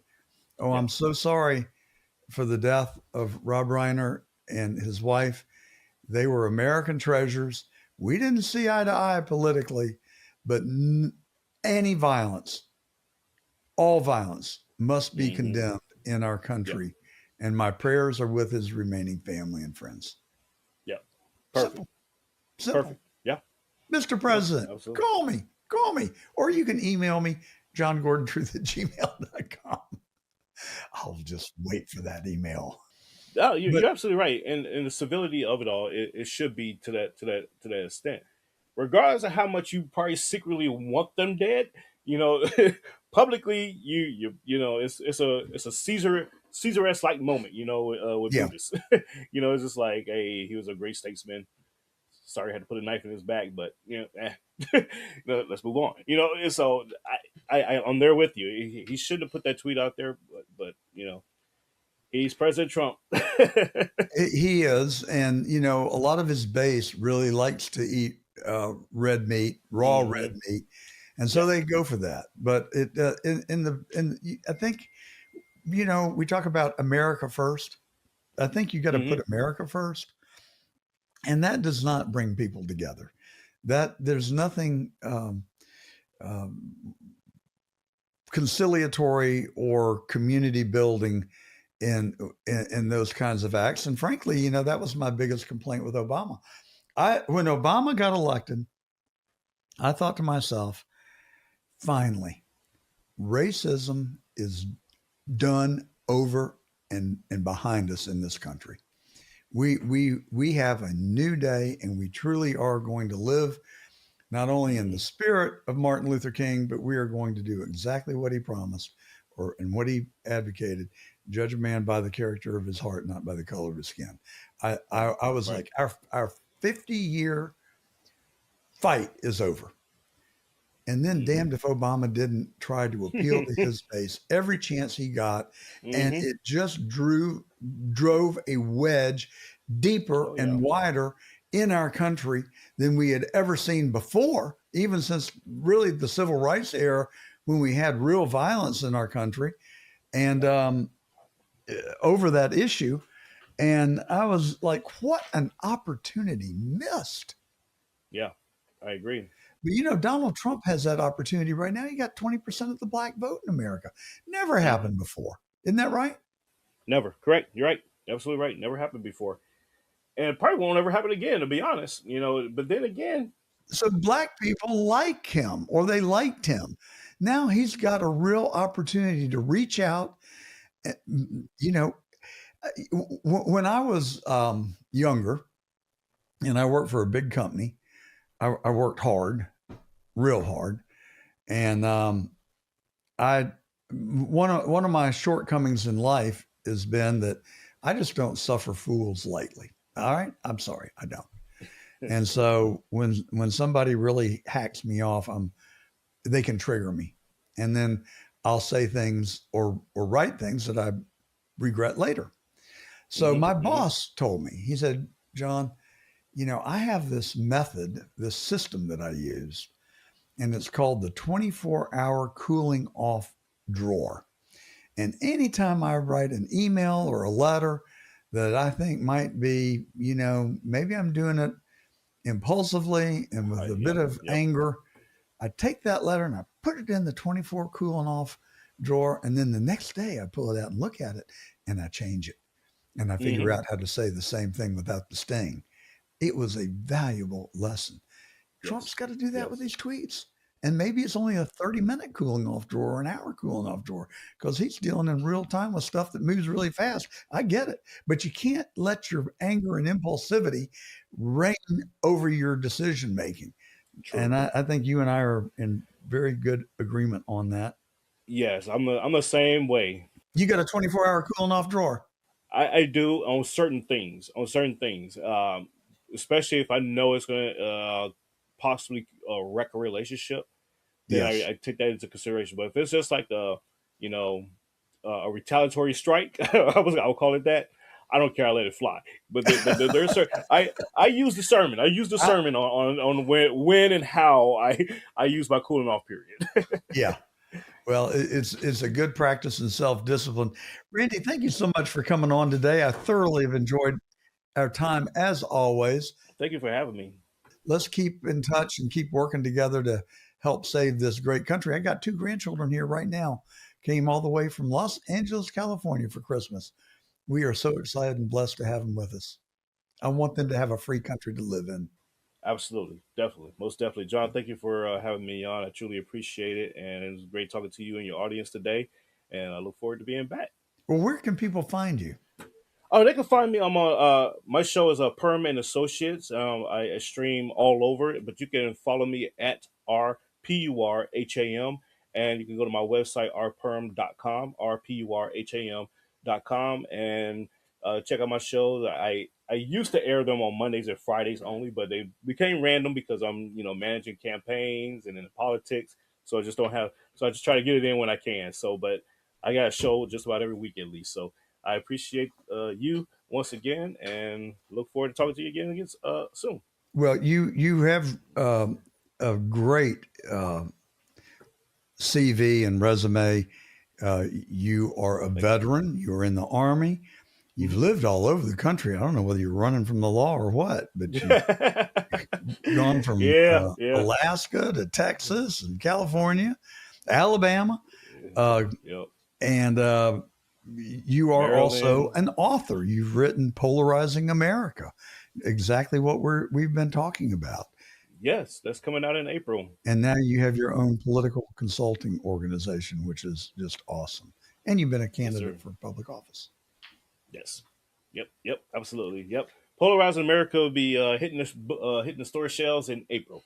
I want an autographed copy, and I want you to come back on The Truth, and we'll talk about it, and we'll just blow that book up. You're going to get filthy rich. I hope so. After taxes. Merry Christmas, Randy Perham. Happy New Year. I wish you health, happiness, and prosperity. Absolutely. Thank you, sir. Take care. God bless. I could read you Alex Newman's CV, but then we wouldn't have any time left for the interview. So we'll just suffice it to say that he is an international journalist, educator, author, speaker, syndicated radio show host, consultant, and I would add world traveler to the list. Alex Newman, welcome back to The Truth. Great to be here. Thank you so much for having me. So you just got back from the UN COP30. That's an acronym for something, although I don't know what it is. Yeah, the UN loves acronyms. I think they deliberately try to make everything as confusing as possible. The COP30 just means 30th Conference of the Parties. And basically in 1992, they got together in Rio de Janeiro, created the UN Framework Convention on Climate Change, which is also confusing, the UNFCCC, because it's both an agreement and a bureaucracy. So you have the treaty, and then you have a bureaucracy by the same name that organizes these conferences every year and basically adds a new addendum onto the underlying treaty each year. Well, so it was held in Brazil, and it could have been the COP31, I guess, but the United States evidently was excluded from participating, although you got to attend as a journalist. What you observed and what conclusions you brought back home. So the Trump administration actually sent us a note. They said they refused to participate in this thing. They said the goal of the conference was to bankrupt the United States, and so we did not authorize any U.S. representatives to go down there, which was fun. This is the first time the U.S. has not been represented there. The downside of that is that a lot of the globalists thought it was fun, too. You had Christiana Figueres, the former executive secretary of the UN Framework Convention on Climate Change, the UN climate bureaucracy, saying, oh, this is great that America is not here because then we can pass whatever we want and it'll be binding on them in 3.5 years when Trump leaves. One of the top bigwigs at the Center for Biological Diversity made the same argument that, hey, as long as they're not here, let's do a really ambitious deal. And then once Trump is gone, we'll just make them obey it anyway. So Trump still has a Trump card. He could pull us out of the UNFCCC, which I know some of his advisors are urging him to do. But it was a very surreal conference, and there was a few big takeaways for me. The first one was the final agreement. Obviously, they got a reference in there to the carbon budget that humanity has, and apparently we've already burned through 4/5 of it. And because the United States has already emitted more than its fair share of CO2, what's left now needs to be allocated to the CCP, the Chinese Communist Party, India, Brazil, South Africa, et cetera. And so we need to start dismantling what's left of our productive capacity and ship it all to those places. So that was a big one. They got a side agreement, a bunch of U.S. allies, on censoring our speech on the internet. They call it information integrity. But for me, one of the really significant stories that didn't get almost any attention was how this conference just really showed you blatantly that what they're doing here is they're trying to repaganize the world. They're trying to demolish what's left of Christian civilization, of Christendom, what we used to call the free world during the Cold War, and basically move us toward a one world order based on a radically new set of principles and new ethics, where man is not kind of made in the image of God with these unalienable rights, and the purpose of government is to protect those rights. In the new vision, you are a cog in a machine. Your life is no more valuable than a cockroach. We need to say constant prayers to the river spirits and the forest spirits and the rock spirits and placate the angry climate deities with carbon credits. It all sounds very strange, but I assure you this was out in the open throughout this UN summit. So it's just mind-boggling, and I think you touched on it. But climate, the world, according to the climate change believers, it used to be global warming, as I recall. We only had 10 years left before the world was going to disintegrate and turn into a ball of fire. And I think that was 30 years ago, but somehow we still seem to be managing. Is climate change just a hoax? Is it one big hoax? And if so, what's the end game? What are we being tricked into doing? It is definitely a hoax, but I'd say it's more than a hoax. It's the hoax. It is the fraud that is being used to justify basically the entire globalist agenda. It's a global problem, therefore it requires global solutions, and only the UN can bring us global solutions, right? So it is the pretext for creating a one-world political, economic, and religious system that is going to be totalitarian at its core, pagan or pantheistic in nature, and the American people, I think, don't think about this much anymore because they don't hear much about the climate fraud in the media because they know that we don't believe it. But for the rest of the world, the UN climate fraud is literally the most important hoax that they are running right now. And they made very clear that they'll be brainwashing our children. So they know they're not going to get the American adults, but that's okay because they're going to have the next generation totally indoctrinated into this foolishness. But yes, the pseudoscience behind it is blatantly fraudulent. Their argument, essentially, for those who haven't followed this closely, is that the gas we exhale, carbon dioxide, every human activity releases carbon dioxide into the atmosphere. It's called the gas of life by credible scientists. The planet is starving for CO2. Plants, Dr. William Happer, Trump's climate advisor during his first term, explained to me, are designed to live in an atmosphere with 4 to 5 times as much CO2. That's why farmers pump it into their greenhouses, of course. And so from a scientific perspective, this is a wonderful gas. People should be encouraged to make more of it. But from the UN's pseudoscientific perspective, this gas is dangerous, toxic pollution and is driving climate change. And only a tax by the UN, only control by the UN can save us from this alleged scourge. And because everything releases CO2 emissions, agriculture, for example, makes up 30% of emissions, shipping is 3%, transportation, energy, building, anything you do involves CO2 emissions, then everything then comes under the control of the would-be saviors of the climate. So it's a significant fraud. In fact, it's, I would argue, one of the most significant frauds right now. And Americans had better get a hold of this and a handle on this, because if we don't, it is going to be the excuse that ends up enslaving our children and our grandchildren. Well, I really kind of thought the movement was dead, to tell you the truth. I mean, Trump won the presidency by a record margin. And one of the things that he continually harped on was how the climate change was a hoax. And then you had Bill Gates, come out and say that he thought that there was more than climate change to worry about, namely poverty and disease, and that he thought they should be treated somewhat equally in our response. And a lot of people consider that to be a major shift away from climate change by Gates. Your thoughts? It was definitely a major shift away from the climate hoax by Bill Gates, but this really didn't have anything to do with suddenly gaining a brain or a conscience and saying, maybe this isn't what we need to be doing. I think the answer is actually very simple. Bill Gates is dedicated to stealing our freedom and building up global totalitarianism. And he is looking out at this and figuring, hey, I'm better off with AI to enslave humanity than with the climate hoax for now. And AI needs a lot of energy. So let's put the climate hoax on the back burner for the moment. And if you read this, he's still very concerned about climate change. He just thinks there are other concerns that are more important, like maybe poverty. And so I think Bill Gates is looking at the Trump administration and saying, the president says it's the biggest hoax of all time. I don't want to burn all my bridges with the U.S. government. So let's put the climate hoax on ice just for the next 3.5 years. We'll build a bunch of power plants for our data centers, and then we'll get back to using this hoax to enslave humanity again.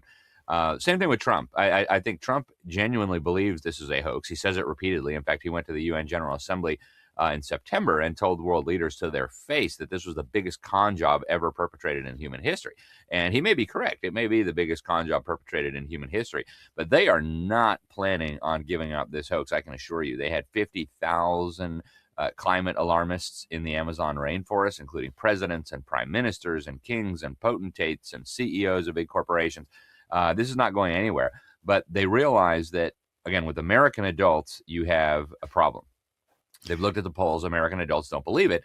And so their solution is actually very simple. We're going to brainwash the next generation. And they said this at the summit. UNESCO, the UN Education Agency, said all governments are required to what they call greening education. They must teach climate literacy. It's going to be on international standardized assessments. And they literally tell you one of the most important parts of fighting climate change is educating the next generation, not just to understand climate change, they said, but to become active, to take action in the fight against climate change. So they're not giving up this hoax any which way. It just has the appearance of that for the next 3.5 years because Trump's in office. Well, how do you link climate with globalism and controlling people? I mean, I get the climate debate and I get the globalist debate, but I don't get the linkage between them. Can you educate me on that? Well, climate change is very unique in that it is a global problem that no government can tackle on its own, right? These are the arguments that the UN uses. And it's a ubiquitous problem in that it affects every single thing we do. So if you were a totalitarian and you wanted to control everything on the planet, there's no better hoax that you could come up with than telling people that the gas they exhale is the toxic pollution that needs to be eliminated. And notice they've set the goal of net zero. You've probably heard that term. We got to get to net zero. An average human being exhales about 2 pounds of carbon dioxide every single day that they exist, just by breathing, right? So you can never get to net zero unless you eliminate all people. And then you're still not going to get to net zero because all these human bodies are going to be decomposing and releasing carbon dioxide into the atmosphere. So it's an unwinnable war. There is literally no way to ever get to net zero, even if you exterminate all the people on the planet. But it's the perfect excuse to take control of everything because your farming is releasing CO2, the methane from your cows, the things that you bought at Walmart came over here on a ship. All of these things need to be taxed and regulated. And their plan eventually, and they've said this and they've outlined this very openly, is to make sure that everybody has their carbon footprint tracked. And everything that you do, as I mentioned, produces CO2. So that dinner you had last night is going to have some amount of CO2 associated with it. That airplane ticket you went to go visit grandma while she was dying, that's going to have some amount of CO2 associated with it. You just put gasoline in your car. Okay, well, let's say now you have met your carbon budget for the month. Now what do? Well, you got to pay the bankers and the big oil companies and the governments and the UN if you want to be allowed to emit any more. But you don't have any credits left, so now you're in trouble, right? This is the perfect tool for controlling everybody in the world at the most fundamental level. Everything you do produces CO2. And again, this isn't something that just one government can deal with. It's something that takes all the governments. Now, there are several sub-agendas that are working within this broader paradigm. One of the important ones is deindustrializing the West and building up communist China. If you look, for example, at the Paris Agreement, I was at the UN summit in Paris when they came up with this. Barack Obama's running around prancing through the summit like Santa Claus on crystal meth, $1 billion for you, $1 billion for you, and here's another $1 billion for you, and $1 billion for this project. And then he says, we're going to slash American CO2 emissions by, I think it was 30% over the next 10 years. Like, oh, okay. And he had already told us, under my plan, energy prices are necessarily going to skyrocket. Those were almost his exact words. And he wasn't lying, right? He promised all these world governments that he was going to slash American CO2 by 30%. The Communist Chinese show up at the same summit and they say, oh, that's great. Yes, you go ahead and do that. And the Europeans, yeah, you guys do that too. We are going to actually increase our, at least they were honest. We're going to increase our CO2 emissions for at least the next 15 years. They're building about 2 coal-fired power plants on average every week. And then we'll build a bunch of factories to sell you idiots a bunch of solar panels and windmills that our factories obviously will be powered by coal. And you suckers can buy them with tax money. You can mandate them into your energy grid, so your energy grids are unreliable. So your businesses will have to shut down. They'll move over to communist China. And suddenly these guys are running around the conference like they just saved the world. If you actually believed that CO2 was pollution, this would be the worst thing imaginable that you could do. Communist China emits 300% more CO2 than the United States already. Every unit of economic production in China results in more than twice as much CO2 as that same unit of economic production would in the United States.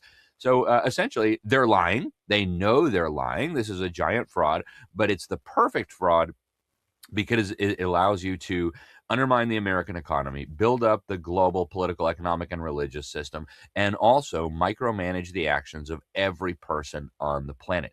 It's the perfect excuse, except that it is so fantastical and so ridiculous that a normal person looks at this and says, wait a minute, you're saying the gas I exhale is pollution? And that if I pay you money, in 100 years, the weather's going to be slightly better? Like, that sounds completely and utterly ridiculous. But, when you're talking to a kindergartner and the teacher says so, maybe it becomes a little more plausible. Well, one thing that is true is I believe that I've read that there has been a slight warming of the earth since about the mid 50s or 60s.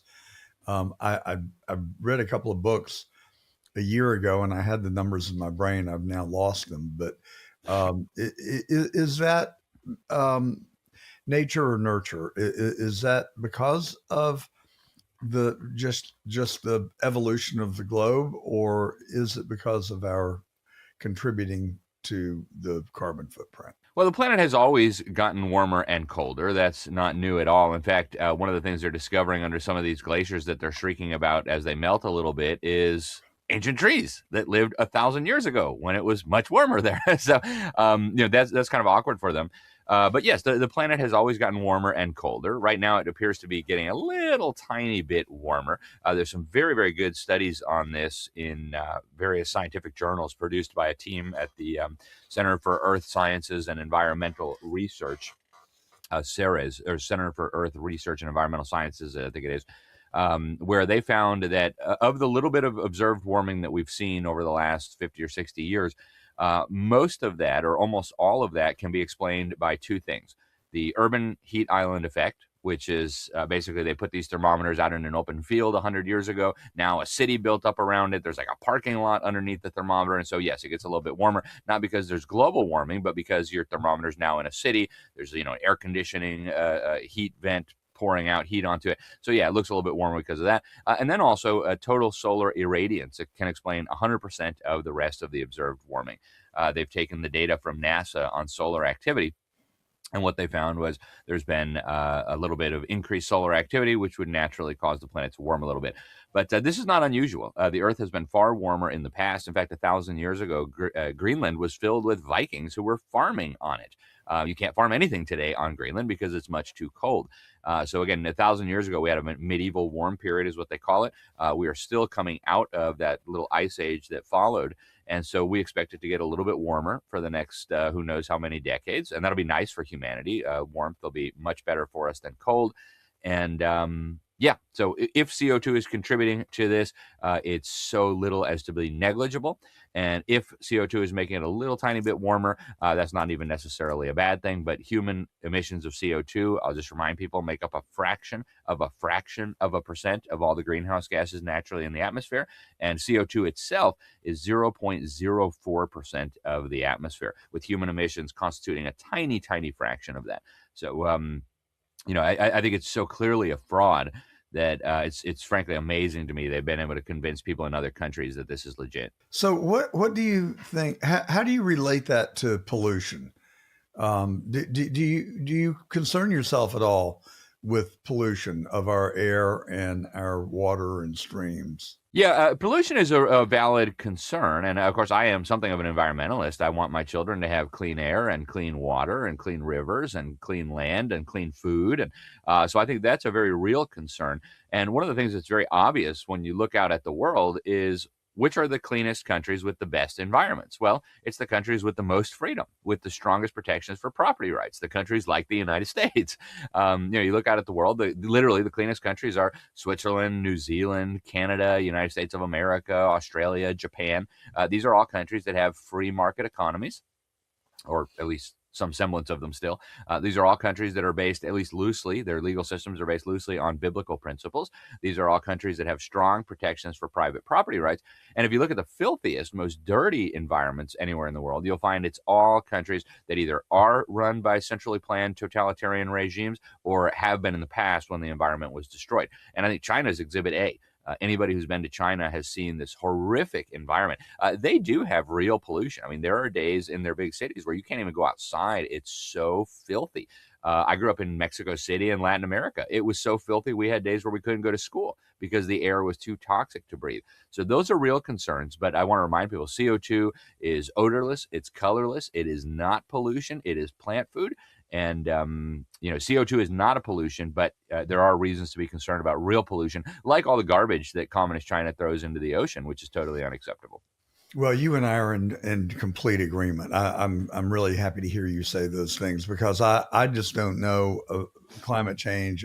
I've had people on this show that are on both sides of the argument. I'm squarely where you are. I do believe that it is not about climate. I think it's about control ultimately. And the thing that there are so many things that concern me about it beyond the obvious, but there's also so much hypocrisy that seems to surround the people who are touting the correction of climate change, like China, as you point out, that are the biggest polluters.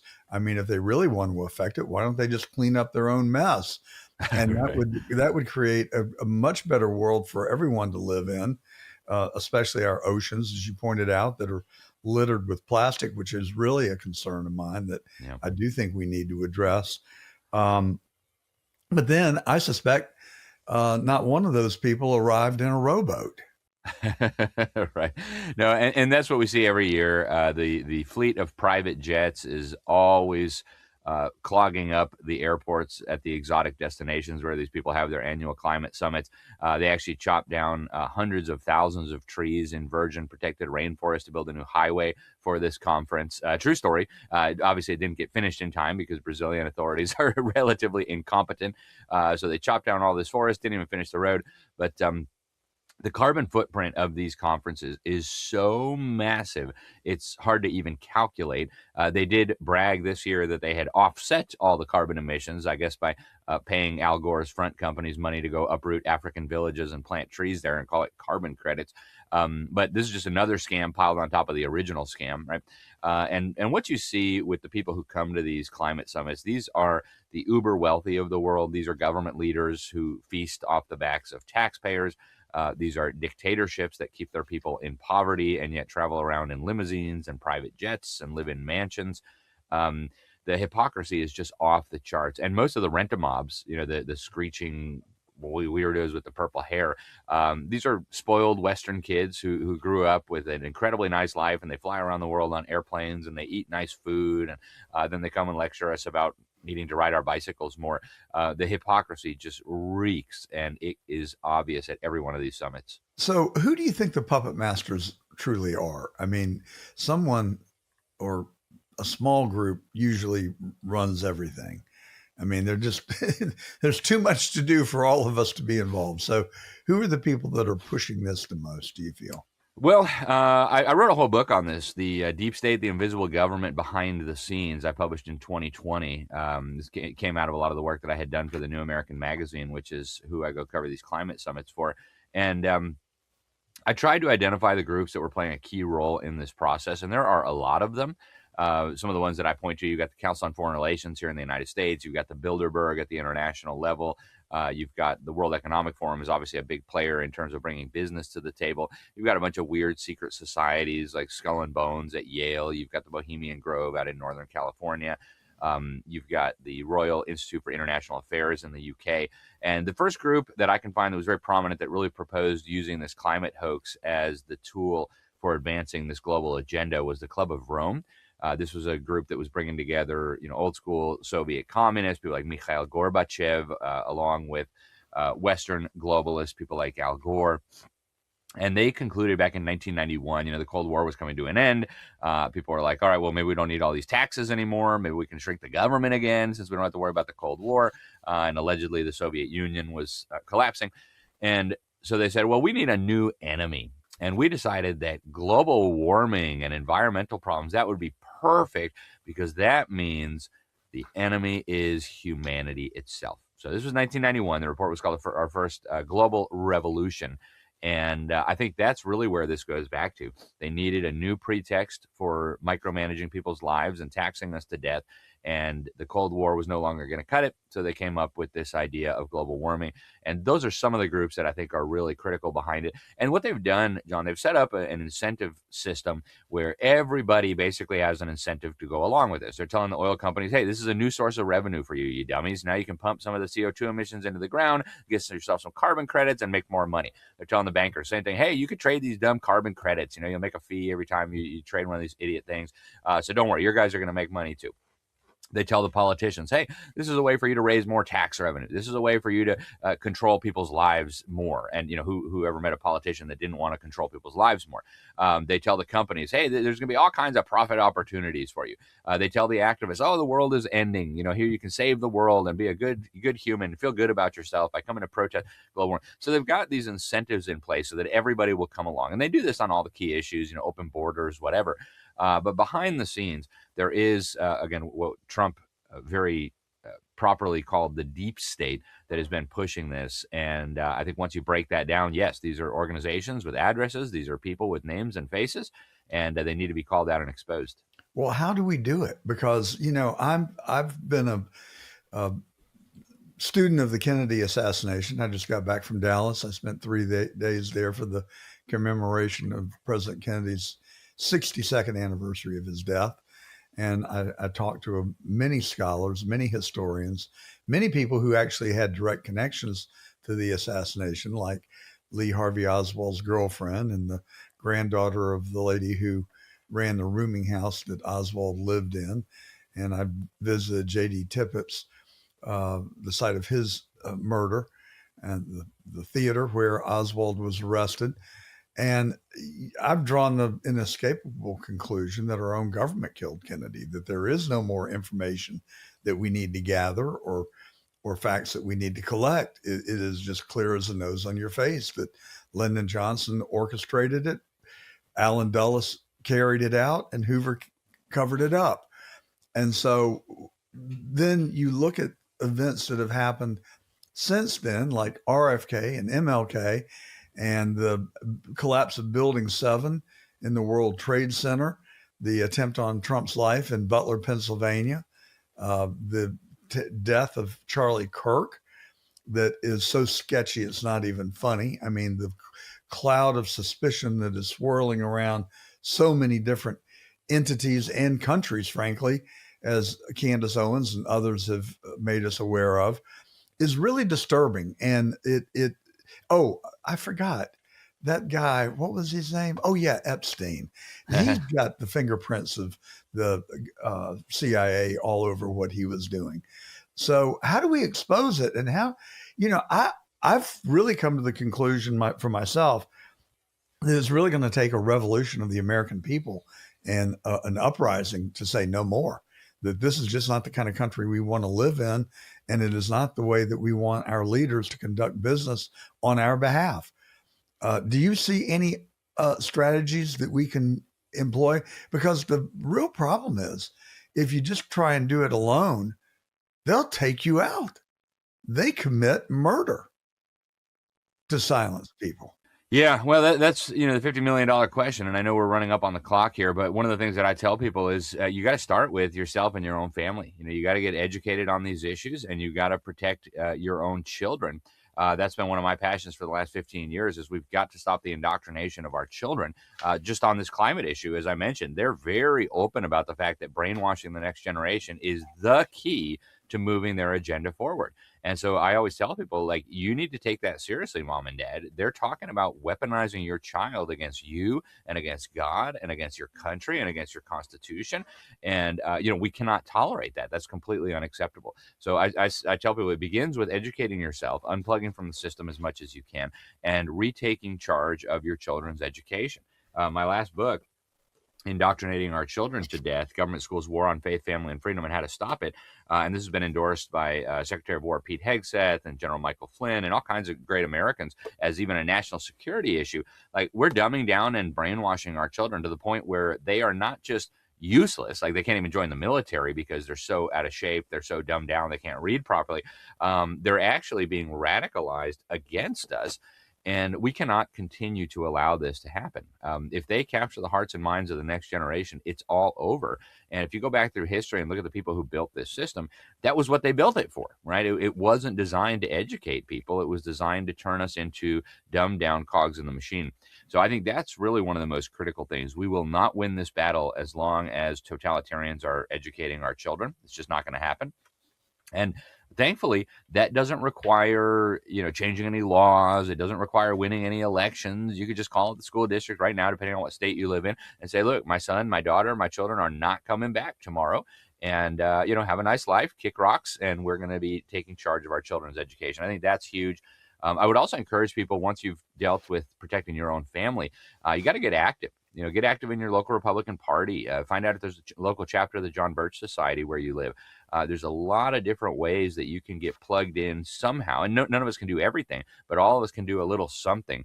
And, sign up for the New American Magazine. It's a great educational tool. You can pass this on to your neighbor. You can pass it on to your mayor, your city councilman, your state legislator. And there is no shortcut ultimately for educating the electorate. We're not going to be able to win this battle as long as the electorate is misinformed. Final question. We'll let you go. Good stuff, Alex. Thank you. I've enjoyed our conversation last time, and I've enjoyed today immensely. Susie Wiles is in the news this week. She sat for an interview with Vanity Fair. She said that her boss, Donald Trump, had the personality of an alcoholic, that J.D. Vance was a conspiratorialist. And of course, many people who've worked on the 2020 election know that Susie Wiles does not believe or is not willing to admit that 2020 was a stolen election. What's going on with this woman? And what do you think? Is there something below the surface that we're not seeing? This seems to be bizarre behavior. Now, I know the media cherry-picked things that she said. I know they reshaped them in a way that she probably didn't intend. But at worst, you'd have to concede that she gave them the bait. She gave them the fodder. What do you make of all of it? Yeah, I've been suspicious of Susie Wiles from the very beginning, and I've said that publicly. You and me both. She's not a nice person, and I know it firsthand. I know She's not a truthful person. We'll start there. I know for a fact that she is an untruthful person. Yeah, and that's always really dangerous. Not being honest is a very serious character flaw. And, she's got a history of working for some of the very companies and entities that brought us to this point. I mean, she was working as a lobbyist for a company that was representing Pfizer, the company that brought us the COVID madness just recently. So, I'm skeptical, and I'm skeptical of quite a few people working in the administration, other than Susie. You've got the Treasury Secretary, Bessent. You've got Howard Lutnick over at the U.S. Department of Commerce. There's quite a few people that I think need to be put under a microscope. So we'll see. My guess is, like you said, the fake media probably, the Vanity Fair reporter probably cherry-picked this in a way to create a narrative, but obviously there's something there. I don't think the reporter would have invented all this from whole cloth. My guess is the reporter probably has recordings of some of these conversations, because you wouldn't just go out and publish them if you weren't sure. I've given Bessent, Lutnick, and others a free pass because I do feel like they're working hard, and I don't object to things that they are saying. Now, I know that Bessent worked for Soros at one point earlier in his career, but a lot of people work for SARS. So I don't automatically label him or brand him because he had that experience in his career. It seems to me that they're doing a pretty good job on every front relative to the economy, except serious budget discipline. We'll come back and talk about that at a later time. But it really was curious to me that Susie Wiles was upset that Elon Musk came in with a hatchet and got rid of USAID, that she thought that was a bad thing. I mean, does this signal the beginning of the end for her in the Trump administration, or is it just a speed bump that will be yesterday's news in a week or two? We'll have to see. I mean, Trump and Vance have both come out publicly and defended her, so we'll see, whether that holds. But I hope he does take a closer look at her and decide whether that's really who he wants as one of his top people. So, well, thank you, Alex Newman. It's been a great conversation. You are the author of The Deep State, The Invisible Government Behind the Scenes, Indoctrinating Our Children to Death, and Crimes of the Educators. All available on Amazon, and I'm sure other spots. Where can people follow you, and how do we keep up with you? Well, thank you very much, John. So my personal website is libertysentinel.org. People can get signed copies of all our books there, libertysentinel.org. We've got a newsletter that we put out for free also. And then all of our climate stuff, that's over at thenewamerican.com. I encourage people, if you're not signed up for the magazine yet, get a subscription. Maybe a good starting point. We've got the daily headlines that we put out for free. Just go to thenewamerican.com. Really, really good resource to stay up to speed on what's going on in the world. I serve as a senior fellow at Classical Conversations, the nation's largest homeschooling program. So I encourage people to check that out if they've got school-aged children. And then you can find me on X, AlexNewman_JOU, and New American Mag. So I hope people will follow us in all those ways. And John, thank you very much for having me on the program. It's an honor and a pleasure. That's our pleasure. And I hope you have a wonderful Christmas and happy holidays, a safe, healthy, prosperous new year. And that is the truth. And I'm John Gordon. Thank you, Alex Newman. Thank you so much, John. God bless. Well, President Trump says the National Guard troops in Chicago, Los Angeles, in Portland, well, apparently they will be no more. This following a major setback at the Supreme Court, who declined an emergency request from the Trump administration that said the troops were necessary to protect federal agents working in Chicago to enforce immigration policies. So, what happens now? Joining us to discuss this and so much more is Mr. John Gordon, attorney, legal analyst, and host of the nationally syndicated radio and podcast show, The Truth with John Gordon. Mr. Gordon, welcome, sir. Thank you, Guy. Happy New Year. And a happy New Year to you. You can call me John. I'm feeling old enough as it is. Well, in that case, let's make it a bit easier for you, I hope. John, this was a major surprise for some, but not a surprise for others that the Supreme Court ruled in this manner, and that Trump then immediately responded by removing the National Guard troops. Your thoughts on this? Well, I think the court made a mistake. I mean, they did not address the merits.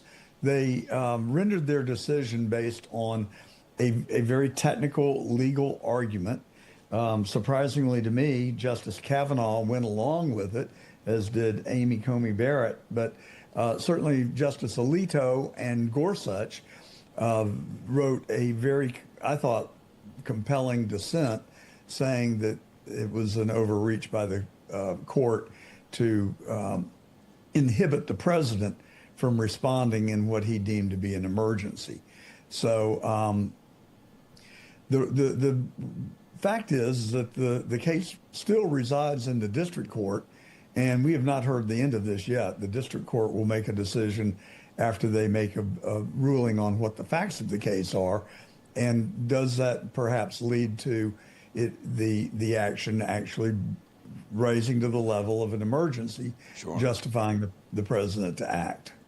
All eyes yet again now on that district court. We can also tell you that the ruling is likely to strengthen other challenges to National Guard deployments. Now, I should make mention, obviously, we are based right here in the nation's capital. This does not affect the District of Columbia, where troops have also been deployed, as it is a federal district, not a state. A lot of folks right here in the nation's capital, John, crying foul because of this, but they have no legal leg to stand on. Well, and I don't know why they would try and prevent the president from utilizing the National Guard to impose law and order when the local government has neglected or failed to do so. I mean, why would you oppose that? I mean, you live in D.C. Do you feel safer today than you did 6 months ago? By far. Yeah. I mean, so on the merits, it seems to me that it's something that we, from a policy standpoint, we'd want to encourage. And why Governor Pritzker, saying that he is speaking for the people of Illinois, would want to discourage the Guard from coming in and stopping what is really an epidemic murder rate in Chicago is just bewildering. You know what it really is just pure political greed. He wants to be able to have immigrants voting illegally in Illinois. And just, you know, let's just boil it down to what this is really about. It's a Republican versus Democrat argument, and the Democrats, they're trying to cling to power that they have lost because they can't win on a competition of ideas. And so they're importing illegals into the country and then allowing them to vote, which is highly illegal. It goes against the Constitution of our country, and every grain of our freedoms rest on. And I think it's very concerning. But the court did not say that President Trump could not send the National Guard in. They just said for right now he can't until this works its way up through the district court and then the Court of Appeals. So how it actually ends up, I don't know. They did say that President Trump had the authority to send in other federal agent officers, which would be civilian federal agents. So like think the FBI, the U.S. Marshal, sure, other law enforcement agencies. He does have the power to deploy, just not the National Guard at this juncture. And to that point, John, we know that the president stated, quote, "We will come back, perhaps in a much different and stronger form when crime begins to soar again. Only a question of time." Yet again, I would assume you agree with that statement. 100%. And, you know, we've got to reclaim this country. I think that this goes beyond partisanship. We're talking about the safety and security of our borders. You know, the Biden administration opened the borders. We know that there are large numbers of Hispanics, 18 million, still residing in the United States. What we don't know are how many military fit Chinese men are here illegally. I've read estimates as high as 150,000. To me, that is a real concern. And then you have terrorists that are residing, we believe, in sleeper cells around the country because, you know, you just can't open the doors and say, oh, we're just going to let these people from our southern borders come in. But they let anybody from around the globe come in. And it is a real threat to our national security. And I, for one, am very alarmed about it and think that we should empower the president to do anything within the realm of reasonableness to get our country secured. We'll have to leave it right there. Yet again, Mr. John Gordon, attorney, legal analyst, and host of the nationally syndicated radio show and podcast, The Truth with John Gordon. It's been a pleasure, sir. Thank you. My pleasure. And you can catch me on johngordon.tv. All the episodes are right there. We'll take a quick break, and we'll be right back.